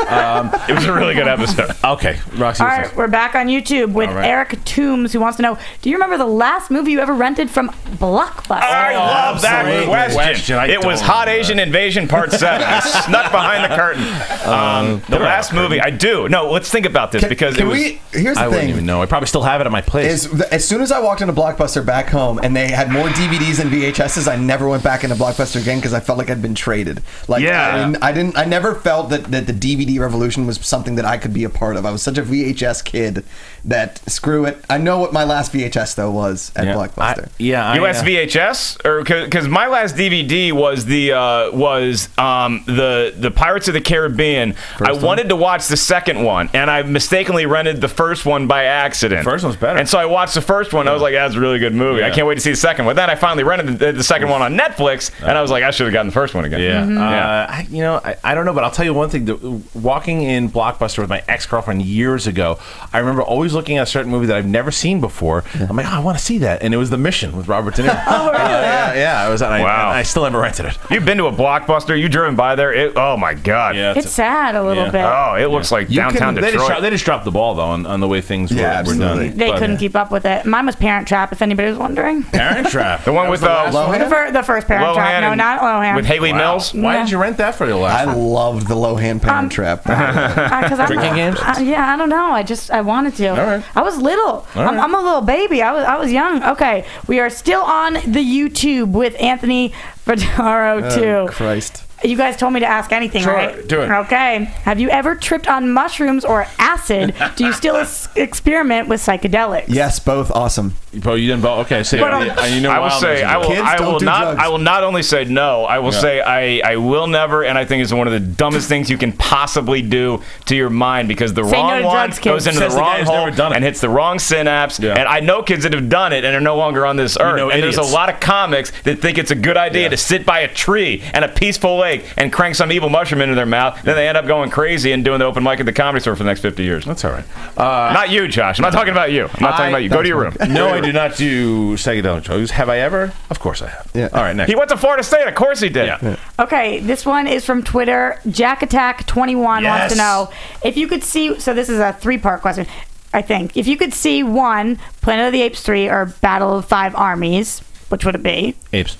We're going across the table. Gotta go with apes. Apes. Yeah. I'm with you guys. I gotta see if they beat us in the battle. Yeah. Let's open up. By the way, Roxy's still gonna answer a few more from YouTube and the rest of the stuff. We got 5 more minutes, but I want to take another couple calls. 424-253-0504. All right, Roxy, keep going. All right, the rest of this question is Batman vs Superman or Avengers: Age of Ultron. Ooh, I'm gonna go Avengers. It was what was the Batman v Superman or Avengers? Which one you got to choose? Oh no, I got to see Batman v Superman. Yeah, I gotta see it. Yeah. We got to see Batman v Superman. Yep. And now, I'm guessing this is about the Joker: Jack Nicholson or Heath Ledger. Heath Ledger with a tip of the cap to Jack, though. Pretty damn good performance. But you're talking Michael. Never Keaton's touch another man, rhubarb. Michael Keaton's my favorite Batman, so Jack Nicholson's my favorite. Joker. Bob Gunn. Yeah, same as Ellis. Tip the hat to Nicholson. But Ledger. It's a good call. How about no votes for Cesar Romero? Come on, guys. No. All right, JT, we got somebody? Burgess Meredith is the Penguin. Yeah. Hey, you're in Schmoeville. Who do we got? Yo, this is Griffin from North Carolina, coming to you from North Carolina. Come on and raise up. There's no movie show where everyone looks forward to movies that don't blow. Absolutely no opinionated think piles, just a bunch of the coolest internet cinephiles. And I'm watching Kristian and Mark, both as cool as Tony Stark. If he had a kid with Dane Cook, it had Mark read a book. Everyone loves Mr. Ellis with his one quirk that we all always tells us. He's making motherfucking baseball references in the movies podcast. It's about as out of place as Madonna on a movie's cast list. And we've always loved engineering as clumsily as Jocelyn's tramp, and waving those frickin' hands like a frickin' pimp, and Tiffany Smith being as lovely as she is, and we always wonder why she wasn't asked to the frickin' prom, and Kenny not stop bringing us to the frickin' news as epic as any scene from Lord of the Rings, and we finally get to Kristian Harloff. Do your frickin' Pacino impression, Harloff? Oh yeah! That was awesome! Oh, straight out of 8 Mile. You'll see a couple films. Sorry for this all promotion, but when you're watching the Schmoedown podcast, you get a certain emotion. It's something along the lines of happiness and excitement. The Schmoedown crew kicks every kind of ass, and from with a side of Royale with cheese and Marvin's Head. Thank you for your time. This is Griffin from North Carolina. Schmoedown, you saved my life, and I'll always love you. Oh, Griffin, hit me up on Facebook, brother. You're getting a free Red Apparel shirt and some other stuff too. Look at Rabbit winning the open mic. Send me your cell phone number. I'll send you boob pictures that girl sent me. That might go down. Thank you for the call. That might go down as one of the greatest, if not the greatest, phone call in the history of Schmoedown. Wow. Way to go. And Griffin, North Carolina. From my birth state, North Carolina, I cannot wait to see him next time I come back to Charlotte. I'll tell you what, if he's on Schmoeville with an exclamation point, you guys should congratulate him. Yeah. Roxy, what do you think about Griffin? She's speechless. Look at her. Are you kidding me? That's the greatest rapping that Boston has seen since Marky Mark and the Funky Bunch. He's so good. So You're good. so Yeah. good. That was amazing. Honestly, I'm like honored to be a part of this show. Making you feel things in places you didn't expect to feel things during a live podcast. We got another one? All right, hey, you're in Schmoeville. Who do we got? It's like following Chris Tough Rock. act to follow. Who do we got? Hey guys, this is Sam. Hey, Sam, what's going on, brother? You gonna sing? You gonna rap? What's the deal? I don't think I can talk that. That's all right. That's all right. What question you got? It's actually a question for a friend of mine. He's a big fan of animated movies, but at his age, which is around like 25, he's kind of concerned that maybe he's coming off a little too creepy. Mainly his movies are around, of course, the classic Disney's Pixar and the good DreamWorks movies. I keep telling him that there's nothing wrong with liking animated movies at your age, but he's still kind of concerned. If you guys are talking to him, what type of advice would you give? It's a great question. Thanks for the question. As you get older, can you still appreciate animated Sort movies? of like trick-or-treating in high school. But look, my wife is someone who watched these movies when she was younger, and now, like, if I want to watch cartoons, she breaks my balls for it. But I'm like, it's a good movie. I'm like, I don't think your friend If should you be didn't cry at embarrassed the at end all. of Toy Story 3, you're not human. No, I'm that's sorry. true. Or at the beginning of Up. What a heartbreaker that was. I say embrace whatever movies you like. I agree with that, but here's the thing. If you're going to go to the theater, try to bring another person and don't just be that dude at the theater. Because if there's a bunch of little kids around and you got the parents and they're like, look at that kid in the corner. But just don't wear a trench coat. That's on the Bring parents, though. somebody- But that's on the parents, though. Because if this guy likes let's say he wants to go into animation. Let's say he enjoys animation. Roxy just got steamrolled. But let's say he likes the story and likes the animation and wants to be an animator. He's got to worry about some asshole mother is going to be looking over. Yes, going, he does. That guy's weird. It's the same Screw reason. that mother. She's weird for judging that dude. No, she's not. It's the same reason You're you a can't go mom. to Chuck E. He has a Cheese. trench coat on. He's going, then you got to judge him. You're a mom and you get protective over those things. I like going to the movies by myself all the time. I say do it. You will feel a little awkward when you're in a live action kids movie. I saw Mr. Megorium's Wonder Emporium by myself. That was a weird experience. Never felt weird during an animated movie. All right. I go to movies by myself all the time, but if it's an anime movie, I just try to bring somebody else. All right. Were we back to me with the questions? Yes. Okay, so we are on Schmo's No Facebook page. Okay. Jason, on parachute. Yeah, go ahead. That was good. Yeah. Strait of Isthmus. Oh man, Just Jason O. Just say Jason O. Jason O wants to know, how often are you guys noticed in public by fans? More so when we go to like the Comic Cons and Wonder Cons and movie theaters and stuff. Which is cool. Like that. I like it's that cool. a lot. Yeah, I think every city that I've done stand-up in this year, there's been a legion of Schmoevillians come out to see me. So when we are into town and they're aware of it, they always come out and support. And that is, I can't tell you guys how awesome that is. It was really cool meeting everybody. Every weekend I'm on the road. I'll tell you what, when we were at Comic-Con this year, there wasn't like a public kind of forum, whether it was on the main hall or like walking back and forth from like the Bayfront to that Wired party or wherever, that somebody would be like, oh, wow, loud man. Hey man, can we get a picture or something like that? Which means you're doing something cool. Yeah. For some reason, some guy jumped in front of me and screamed, "Good luck, Chuck sucks." I don't know. Ken Knapsack has an interjection. Yeah, the best one I had is I was at Target in Burbank, and the guy recognized me, and I had to say, "Thank you for watching the show. Can you ring up my toilet paper now?" Did you get it for free? No.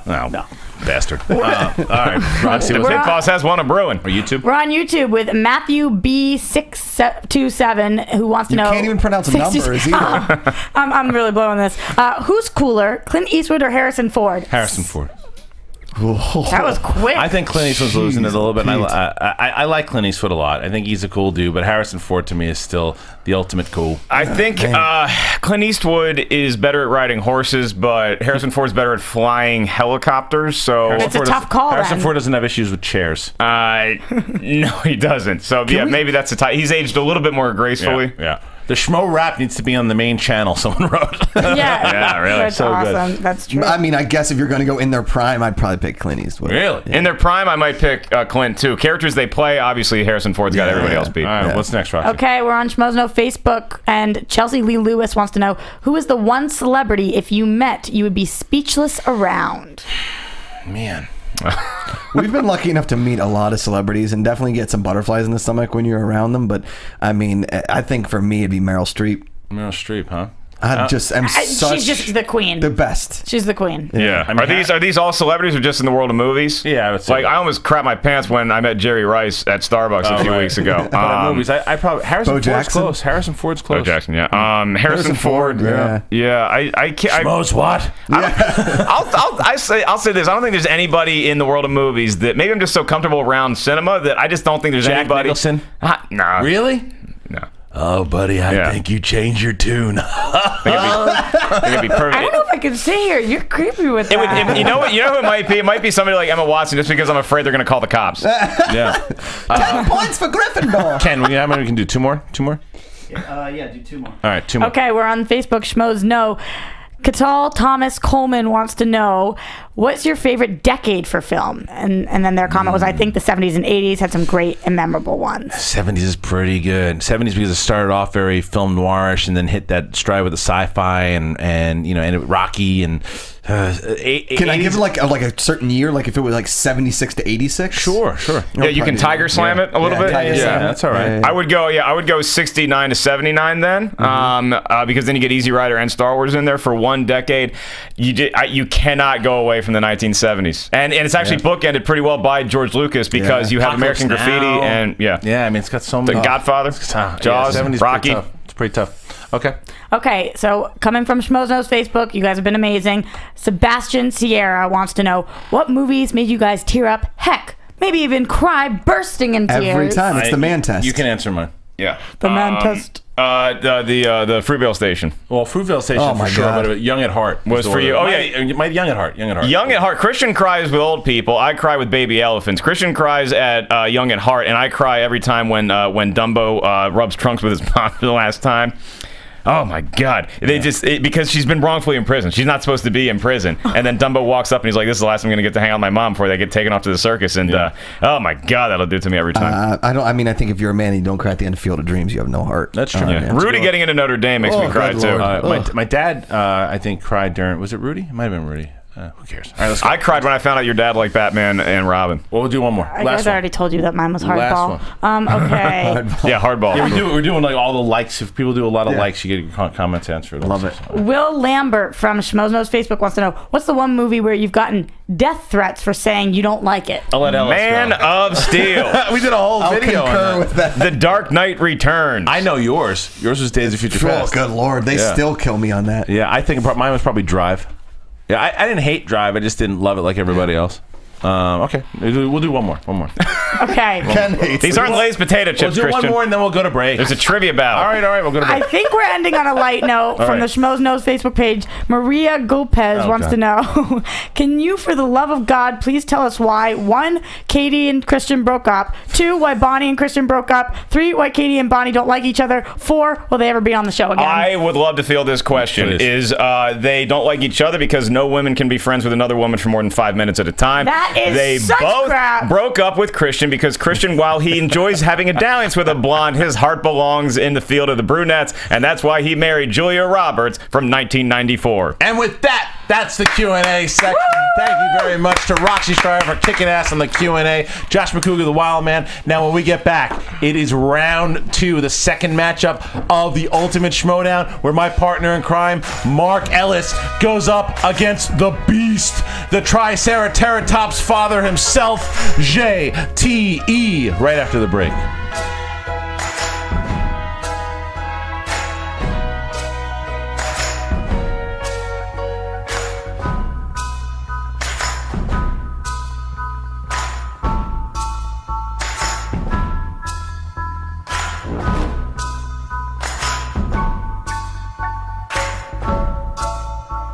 Hey guys, Maria Menounos here, and I want to share my newest book, The Every Girl's Guide to Diet and Fitness, with you. Basically, every woman always stops me and asks me how I lost 40 pounds, so I decided to put it all in one book. Everything I did to lose 40 pounds step by step, and how you can too, is in here. I did it with no time, no money, and no willpower, and now I'm going to show you how to do it too. You can pre-order it on Amazon, Barnes & Noble, Target, Walmart, wherever books are sold, and it's out June 3rd. So I hope you guys love it. I hope it helps you in your weight loss journey, and please, please tweet me and update me on your progress at Maria Menounos. Thanks. Hello, Schmoeville. I'm Alicia Malone. And I'm Scott Mance. And we are from Profiles with Malone and Mance, an excellent show that you should all be checking out. Every week on Profiles with Malone and Mance, we are going to look at our favorite directors, our favorite filmmakers, our favorite actors, all sorts of fun trivia. We're going to count down the best movies. What else we got on the show? Fun guests. Lots of surprises. A little trivia, a little quiz show action going on. Have we convinced you yet? I hope so. If we have, please look up Profiles with Malone and Mance on iTunes. Subscribe, rate and review, and make sure to subscribe to YouTube/Schmoes Podcast for all the great podcasts that are happening on this network, but especially Profiles. Profiles with Malone and Mance every week on the Schmoes Network. So we go now? What up, Schmoeville? What's up, Schmoeville? It's Josh McCougar here. Steve Simone. We are the hosts of Guilty Movie Pleasures here on the Schmoes Network. And it's pretty much the funnest show ever because we just talk about the best movies ever. Yes, exactly. Movies where explosions, there aren't supposed to be explosions, and karate kicks where they just might not be. Yeah, but every time you watch them, it makes you happy. Exactly. So tune into us, subscribe to our channel, rate us, like us on iTunes. 5 stars. All the time. And like Jack Burton said, what you gonna do, Schmoeville, when McCougar and Simone run wild on you? We're gonna have we need to disguise we need Danielle to hide her eyes. Okay. First question: if you were on a deserted island, what would be the one thing you would bring? Well, it's Jack Nicholson. Hey, it's Jack Nicholson. Well, as you know me pretty well, I like to bring my sunglasses everywhere I go. So I'm going to bring that plus a satellite and a solar TV because, let me tell you something, I like to watch a Lakers game, and I ain't missing anything. Contestant number 2. Yeah, dig it. I'm the tower of power, too sweet to be sour, funky like a monkey. Ooh, yeah, Daniela. I'm Macho Man Randy Savage. Contestant number 5. My name is Gandalf, and if I went to a desert island, I would bring my walking stick. Miss McBride. Look, I so old. 2 young eyes. If we were to go deserted island, the 2 of us, we would not leave anything but the Force. The Force would sustain us all. Hello, Daniela. It's me, Bubba Walters. And who is going to win your heart and going to be the new champion of Celebrity Impression Dating Game? I know. I'm going to break someone's heart tonight, and I'm sorry. Apologies at the beginning. I would say, my final rose, just because it just sounded so sexy, would be Yodi. Yodi wins. Yodi wins. Seth is cute, but Yodi totally like got She it. already has a pet name for you and everything. Wow. Yoda, Yodi. Yodi, Yodi, Yodi, Yodi. Let's make one thing clear. Yoda. Oh, was it Yoda?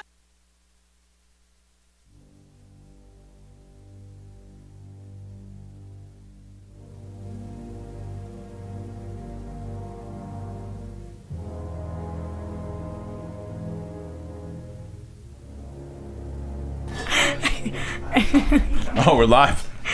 All right, so back. Sorry, caught us mid-break. JTE is ready to rumble. We got the Wildman banging his knees on stuff. We are very excited. By the way, We're really put together right now, too. follow Good job, Roxy team. Striar on Twitter at Roxy Striar. Got it this time. Damn right. Let her know what a Welcome to the fantastic, Striar. Yeah, bang up job she did on the Q&A. You guys did a bang up job as well. Oh, too. you guys are amazing. Now we're gonna take we're gonna take 2 calls. Steven, are you cool? Steven's filling in for JT right now. Are you cool with calls here? All right, so we're gonna take 2 calls because both of these calls. You cool with calls, Steven? Yeah, he's a boss. Okay, all right, cool. So we're gonna take 2 calls, and with those calls, you guys pick either Mark Ellis or JTE, and the winners will get a prize. We're doing a free Ripped Apparel shirt, sponsored Ripped Apparel. We will give you one of those. Mark Ellis's Get to the Castle CD signed, and a free poster, which we'll announce tomorrow what the hell one that is. All right, let's take our first call, which is 424-253-0504. Once you guys call in, Steven, the engineer, will give us the sign you guys are calling in. You pick JTE. Caller, you're on the line with the Schmoes No Movie Network. That's awesome. Hey, who do we got? Hey guys, it's Jer Silvera. Oh, Jer, I can't have you do it this week, man. You won last week, my man. I gotta give it. Goodbye. I gotta give it to that shot. I love Jer Silvera is one of my favorite callers from. He's great. He's trying great. to open it up for other people. All right, so you got someone else calling in, Steve? Caller, you're on the line with the Schmoes No. Look at Steven. Is this Roddy from The Price is Right? Hey, who do we got? Hey, you're in Schmoedown. Who do we got? Boss, or as my mom calls me, Cum. This is from Georgia. How's it going? Hey, brother. So who do you got so far? JTE or Ellis? I got Ellis. This is the first time I got first call. If Ellis doesn't win, All right. All right. Good luck to you, my man. Okay. Next call, and then whoever calls in gets JTE. So Alan from Georgia has Ellis. I love Alan from Georgia. And He's now Caller, you're on the line. I didn't know Outlaw for Houston. Hey, Noah. Okay, Noah, you have JTE. Good luck. It's gonna be a battle. Congratulations. All right, round 2. All right, Makuga, before we get to these introductions. Okay. Now, this is round 2. This is where this bracket, like our bracket's a little easier, I would say. Yeah. This bracket is the killers. Yeah, I mean, if I don't beat Ken, I don't. Ken's not. I know. I'm kidding. No, this last week I didn't think that Riley would have much trouble at all, and he didn't. And he rolled through like a steamroller and Johnny Dangerously. Be nice. He did. He did. It was destruction. I know, with Gray. And I love Gray. It was Gray's hard. great. She looked awesome in that. She looked awesome. Yeah, she was awesome. Yeah. So have you been watching the whole Schmoedown? Yeah, I've been watching the Schmoedown. I love Gray. I think she was so kicked She was the last remaining and she woman, wore the too. I know, and I love the Team Woman, and she Yeah. wore the Halloween costume I wore last year. So, But you're Team JTE, huh? Yeah, now I'm Team. I mean, there's no woman to root for. JT is the man, and Well, here's the thing: is like I love that kid. Mark is like a #1 ranked team in the NCAA tournament. He had such trouble in the first Yeah, he round almost that got he's knocked coming to the out. second round. That this team, I mean, JTE is not he's not a foe to be just underestimated. Right. here. Okay, now this is where Schmoedown comes in. Let's get Make real. sure that you guys are going to hashtag #SchmoesKnow. Let us know right now who is going to win, JTE or Mark Ellis. Let's get started. All right, first, coming to the ring, like we said last time, he is the father of the Triceratops. You might know him from being in such movies with Liam Neeson, as well as movies directed by Guillermo del Toro. John Liejo is not entering the ring, but it is the All-American JTE.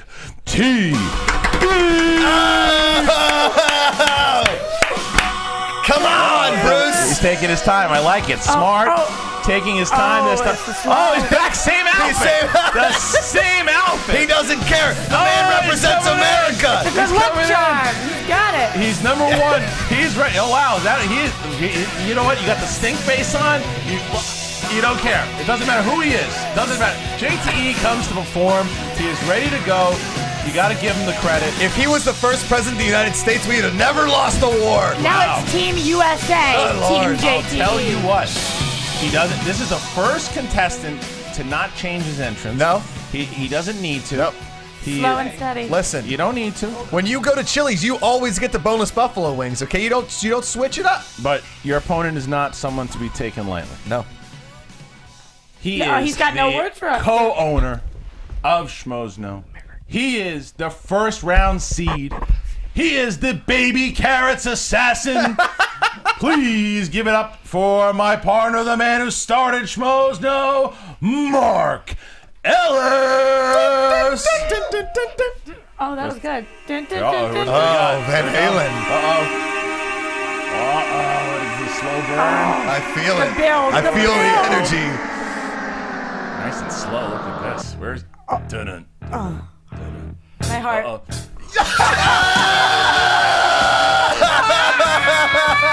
Oh my good lord! Oh my god! You saw him in Little Nicky as Harvey Keitel's brother. 105 pounds soaking wet. Did you bedazzle the horns? They're bedazzled. Oh my Brilliant. god! It's the meme that'll never die. Oh my god! Oh he looks like the noise. He looks like the noise. He looks like the noise. Mark Ellis, the noise. Unbelievable. One of the incredibly disturbing entrances we've had so far. All right, here we go. Wow, I can't tell you how many girls and guys have had that leotard on, but nobody has worn it better than Mark Ellis. You know, I never really believed in the concept of male camel toe until about 5 minutes ago. So we all do too. Okay. Mark's shown the most skin of anybody in the competition. Now you guys don't. I'm sure you all know the rules, but we're going to tell you the rules for those out there real quick. The way it works, round one, there are going to be 6 categories. Each of our opponents will have, each of our contestants will have one question that they'll have from each one of those categories. They cannot steal. And second round, they will have 4 questions from any category they pick, and they can steal from one another. And then the final round will be a sudden death round. But we're going to start with round 1. JTE, you are the underdog in this contest. Would you like to pick from category 1 or category 2? Give me a break. We killed Satan already. His name was Saddam Hussein. All so right. I'm not scared of this guy. All right, so go ahead, comment, McGoody. Listen, America's number 1. I'm going to take number 1. Number 1. Okay. America. Here we go. Steven's ready on the ball. Okay, in the category of animated jeté, who is the villain in Aladdin? It's not me. Jafar is the right answer. Very good. In the category of action adventure, what was Arnold Schwarzenegger's 2 names in Total Recall? Oh, God. It was not God. No. I hate God. What was his 2 names in Total Recall? That's what I just asked. I don't know. I'm sorry. The answer is Douglas Quaid and Hauser. And not to be confused with Doogie Howser and Randy Quaid. Right. Okay. In comedy, Fair. who played Hansel in Zoolander? Owen Wilson. That is correct. All right, so JTE with 2 points coming out of the gate. Solid 2 out of 3. Mark Ellis, Thank you. you are going to be animated, and Josh McCougar. All right, round 1, animated. Who voices the love interest to Blue in the film's Rio? That would be Anne Hathaway. That is correct. Satan, why does 1 Tiffany point. Smith hate her? We don't know. All right, action adventure. In action adventure, what was the martial artist that played the lead role in The Perfect Weapon? That would be. Did you know it too? Of course. High five for Jeff Speakman, ladies and gentlemen. Also in Street Night. In comedy, who was the star of Easy A? Easy A, I am going to say Emma Stone. That is correct. Mark Ellis, 3 for 3. I felt like an Easy A. Those were easy Perfect questions. score. Jeté in sci-fi fantasy. Okay. What was Elliot's brother's name? In the sci-fi fantasy, what was Elliot's brother's name? In E.T. In E.T. Oh, God. Again, not God. Jesus. No. His real Not name, Jesus. right? I'm just... Not penis breath, his Not real penis name. I have no idea. You have No idea. Else, if you want for fun, it's not a steal. But you don't know either. Cock breath. Michael. Mike. All right. So in rom-com, That's a very memorable rom-com, who played Jennifer Garner's flamboyant boss in the 2004 romantic comedies 13 Going on 30? Flamboyant boss. Did you see that movie? We played in hell every day. I never saw 13 Going on 30. I'll say Mark Ruffalo because that's the only guy I know in the movie. Close. Andy Serkis. Andy Serkis was the name? Yep. Really? Yep. What? We didn't ask him about that when we had him on the show. Horror thriller. True or false? Sam Raimi directed Drag Me to Hell. True or false? Sam Raimi directed. True. That is true. That's true. Okay, all right. Hell of a picture. Hell of a picture. All that right. night. So now Mark sci-fi fantasy. Yeah. What was happening to the women in Children of Men? They were being made not able to reproduce. That's correct. Correct. They couldn't get pregnant. Never seen that movie, really? Yeah. These are so easy. Oh my gosh. Rom-com. You could have picked those too. You didn't. Ellis sold his soul. Yeah. Rom-com. A particularly famous actor directed Reality Bites. Who was it? I'm gonna say Ben Stiller. That is correct. Wow. Mark. These are. I like 1993. You're on fire. Horror no pun thriller. intended. What is I the got it. type of monster killing people in 30 Days of Night? 30 Days of Night, that would be... one of my closest friends and allies, vampires. Yes. Is that 6? Wow. These are so easy. 6 You of sold your soul 6. to the devil to get these questions. You could have. Wow. You picked Yeah. category 1. I Don't get you. complain. Keep You going, could've keep picked going, them. keep going. Now you're okay. Now we are in round 2. The 6-2? score is 6-4. 6-3. Yeah. It's not. Hey, America. no, listen. All right. America's not out. Cody. Why Bring on the don't we names. have Athena? How about you Athena, stop goddess of watching the thunder? game and get ready for round 2? He's mesmerized by the costume. Athena, would you like Roxy, to what give are you us- thinking after round 1? I'm thinking first is the worst, second is the best right now, man. Roxy, I mean, can I ask you a question? I might tweet this to a number of female admirers I have. Is that Okay. a good play or a bad play? Be honest. Be honest. I can stand up again if It's you a want. good play. It's a good play. Wow. It's a good play. Wow. I gotta She's give looking- it. Well done. I gotta All give right. it. Who goes All right. first, me or Ellis? That would be you, JT. But I'm still Bring Team it on JT. Let's go, baby. All right. Mark broke my loves heart. showing his crotchal parts, region. yeah. during this I'm gonna trivia go episode. again. I got 90s movies. I got it before. I want Okay, you something a know little what? All more, right, all some right. more of my speed here. Yeah, all the categories Oh, are back 90s in there movies now. my jam. Let's All the have it. categories are back Well, in? except Point Break. Okay. 90s movies are your jam, Roxy? Rocky movies. Yes, that is what I Bring said. it on. He gets Rocky movies. Rocky 4 times. That's a big draw. That's a big That's a draw big draw. for the kid. Okay, See so, if I get them all. All right, go, baby. Stall here, McCook. While I It's 4 questions, and one of those questions he has to ask a schmo. Is that correct? Correct. One of the 4 is he's got to ask a schmo, and I will say that let me give you a little bit of the monologue from Rocky 3. We've got money. You were saying you were hoping for this That's what I'm looking category, for. so Yeah. now let's see if Here you we come go. to Here Here we play. go. All right, here we go. You should see how hard he's holding this American flag. Squeezing. These colors don't run. JT, are you ready? Why does Mickey tell Rocky to stop messing around with Adrian during training? What does he say to Because him? he doesn't want to get weak in the legs. What is the exact quote? Stay away from the women. You get weak in the legs. Come on, that's... Wait, what do you... I think you gotta give it to I'll him. give Yeah. it to you. The Women. weak in legs. Yeah. Okay, we've got to be... That's fine. All right, Yeah. No, okay. we'll What take problem does Rocky point out on his banner at the arena the night before the fight? The color of the shorts are opposite what they should be. That's right. What is the name? Fire. So you've seen You these have to movies. use. You have to use that. Okay. What is the name of Rocky's theme song? Are you talking about... What is the actual name? There's a name for it. That the bum bum bum. There's a name for that song. What is the name of that song? Ask a schmo. Hearts on Fire. That is false. That's correct. It's going to fly now. No, I know it. I just wanted to get it out of the way. That was my one chance. Final question. What meatpacking plant does Paulie work at? Oh, what's the name of the meatpacking plant? Yep. Shamrock Meat Company? Correct. Yes. Pretty JT, impressive. 4 for 4. Pretty impressive, yeah. 7-6. Let's go. All right. Pick that. All we got is to steal. This is getting heated. He gets Oh, John they're Blood. coming back He gets on the John devil. Blood. Athena, the goddess of war, is in the corner. We don't know what's happening. Ken does not Pride look of the goddess of Boston, war. full of dimples. I got alien movies, and I think I'm gonna keep alien movies. All right. I like You it. look a little like an alien right now, so I see how that happens. Yeah. Annoyed. Come on, Mac Look and at the me. stall. Well, let me tell you got guys it. a little story. Never I mind. don't need to stall anymore. All right. All right. Okay. Are you ready? What 1997 film sees humans square off against space bugs? That would be Starship Troopers. That's correct. It was advertised as Star Wars with titties. As a bonus question, what movie did you see her boobs in first? Yeah. No, okay, sorry. Estelle. Wow, thanks. That's a thinker. Okay, Mark, in multiple choice. In Independence Day, what does Will Smith yell as he blasts off? Okay, no, sorry. Go ahead, but that's the wrong answer. But yeah, that's fine. In Independence So Day, confused. what does Will Smith yell as he blasts off in the spaceship? A. Welcome to Earth. B. I gotta get me one of these. C. B. Don't. That is correct. We can speed this up now. Yeah. That's the easy one. All right. Okay, Mark. Travis Walton disappears for 5 days in 1993's thriller Fire in the Sky. What was his occupation? He was a lumberjack. That is correct. Yeah. Mark Ellis. My He was a goodness. logger. Yeah. These are easy too.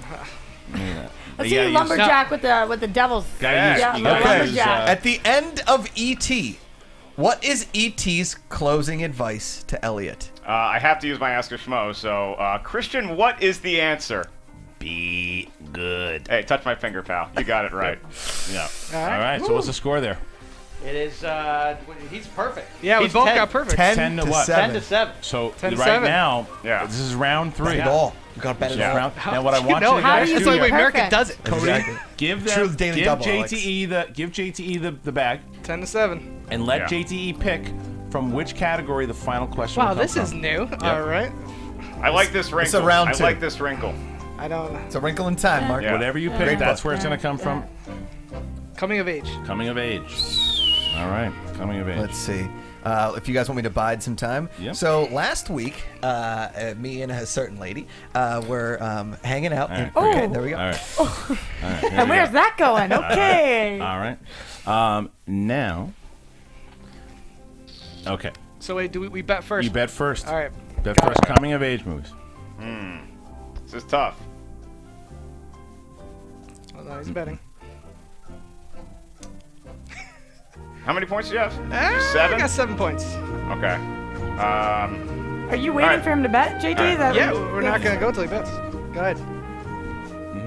Okay, here we go. Well, you just gave him the answer. All right, here we go. Okay, what? You see anything? What was the name of the band in Almost Famous? What was the name of the band in Almost Famous? Okay, write it down. All right.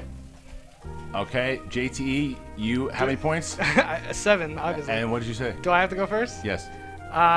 This is probably wrong. What? Stillwater. That is correct. That's correct. 14 points. Yep. This is it. You got Mark it. Ellis. I got the right answer. How many did you many bet? points? I did not bet enough points. What? JTE Did I win? I win! JTE is the winner! It's an upset! It's an upset! I knew it! Team JTE! Did not have enough points! Mark Ellis is out of the tournament! Oh my god! Oh my god! What happened, Mark? You know, What happened? How many points did you bet? How many points did you bet? I bet 1 point because Oh no!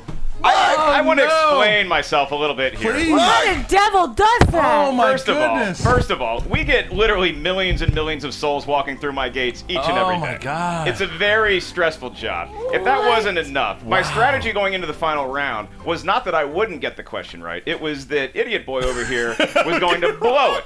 And coming of age movies, I figured he's probably not seen a lot of John Hughes films. That's where I figured we were going. The Pretty in Pinks, the 16 Candles. I don't know those that well either, so I just bet one solitary point in case I knew the answer. It didn't go my way, and I'm going to curse all your souls, and I hope you burn in eternal damnation. you know who else is going to burn JT internally is Schmoeville, because there are only 4 people left now in the tournament. I like drama. Wow. Team only- JTE Congratulations, from the beginning. JTE. Hey, if I had to lose to a country, it'd be 1 of 2 countries. The United Wow. States or Panama. Those are the only 2 I'll accept. Unbelievable. Mark had the right answer, didn't bet enough points. The first upset believed in in the you. tournament. Yeah. Oh I my god. believed in Soul you. See, crushing. this is Soul what we're crushing. talking about. Duke they played well enough to win the first round, and they just didn't bring it out at the end. Please don't compare a Wake Forest man to Sorry, Duke. sorry. Please never do that. All right. I would like to thank Roxy Striar for being here. Roxy, where can the good people find you on Twitter and the whole universe? You can find me everywhere at Roxy job, Striar. And did you have a good time tonight? I had a really good time. Good. You got to come back. I know, other than me being a little illiterate, but No, it's you're okay. It awesome. happens. You're great. Happens to the best of We us. enjoyed you. Look up that word when you get home. I'll see you soon, Devil, by the way. That's right. Most important, by the way, not only should you guys subscribe to the YouTube channel that this show is on, which is youtube.com/schmoesnopodcast. iTunes is crucial. There's about 600 comments, rates, and comments, which is great right now. But there's so many of you guys. Get it to 1,000 quick. We're consistently in the top 10, and that's because of you guys. Keep doing that. Check out Guilty Movie Pleasures, Jedi Alliance, Box Office Breakdown, Meet the Movie Press, the Marvel Show, everything that we have, profiles, everything. Check that out and go to the channel. Jete, you have something you want to say? Mark Riley, I'm coming for you. Oh, man. Oh, God. Yeah, it's Riley and JT play in the semifinals. Unbelievable. JT out. You know, I'm happy out. that I'm the only guy that ever pitched a perfect game to lose. That feels good. That's history. nuts. You had every single question right. I just don't believe myself when it comes to coming of age. We gotta work on the confidence, Devil. You're the New England Patriots when they lost to the Giants. They had them behind. Wow. I'll Anyway, take an 18 that was it. Don't bring it up. Yeah, go to Schmoeville right now. Go to the Schmoeville fan page, Schmoeville ! And chat this up. What you guys thought. Tweet the whole thing. Great episode. Thank you guys so much. We'll be back next Thursday. And don't forget, Meet the Movie Press tomorrow, Friday on the podcast channel. Peace out, Mother Fs.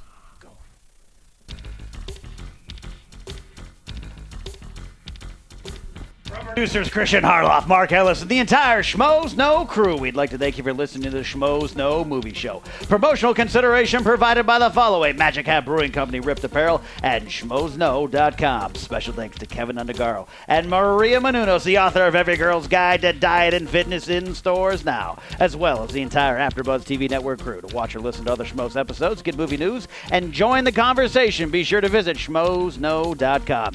I'm the Pit Boss, and this has been a presentation of Schmoes Know.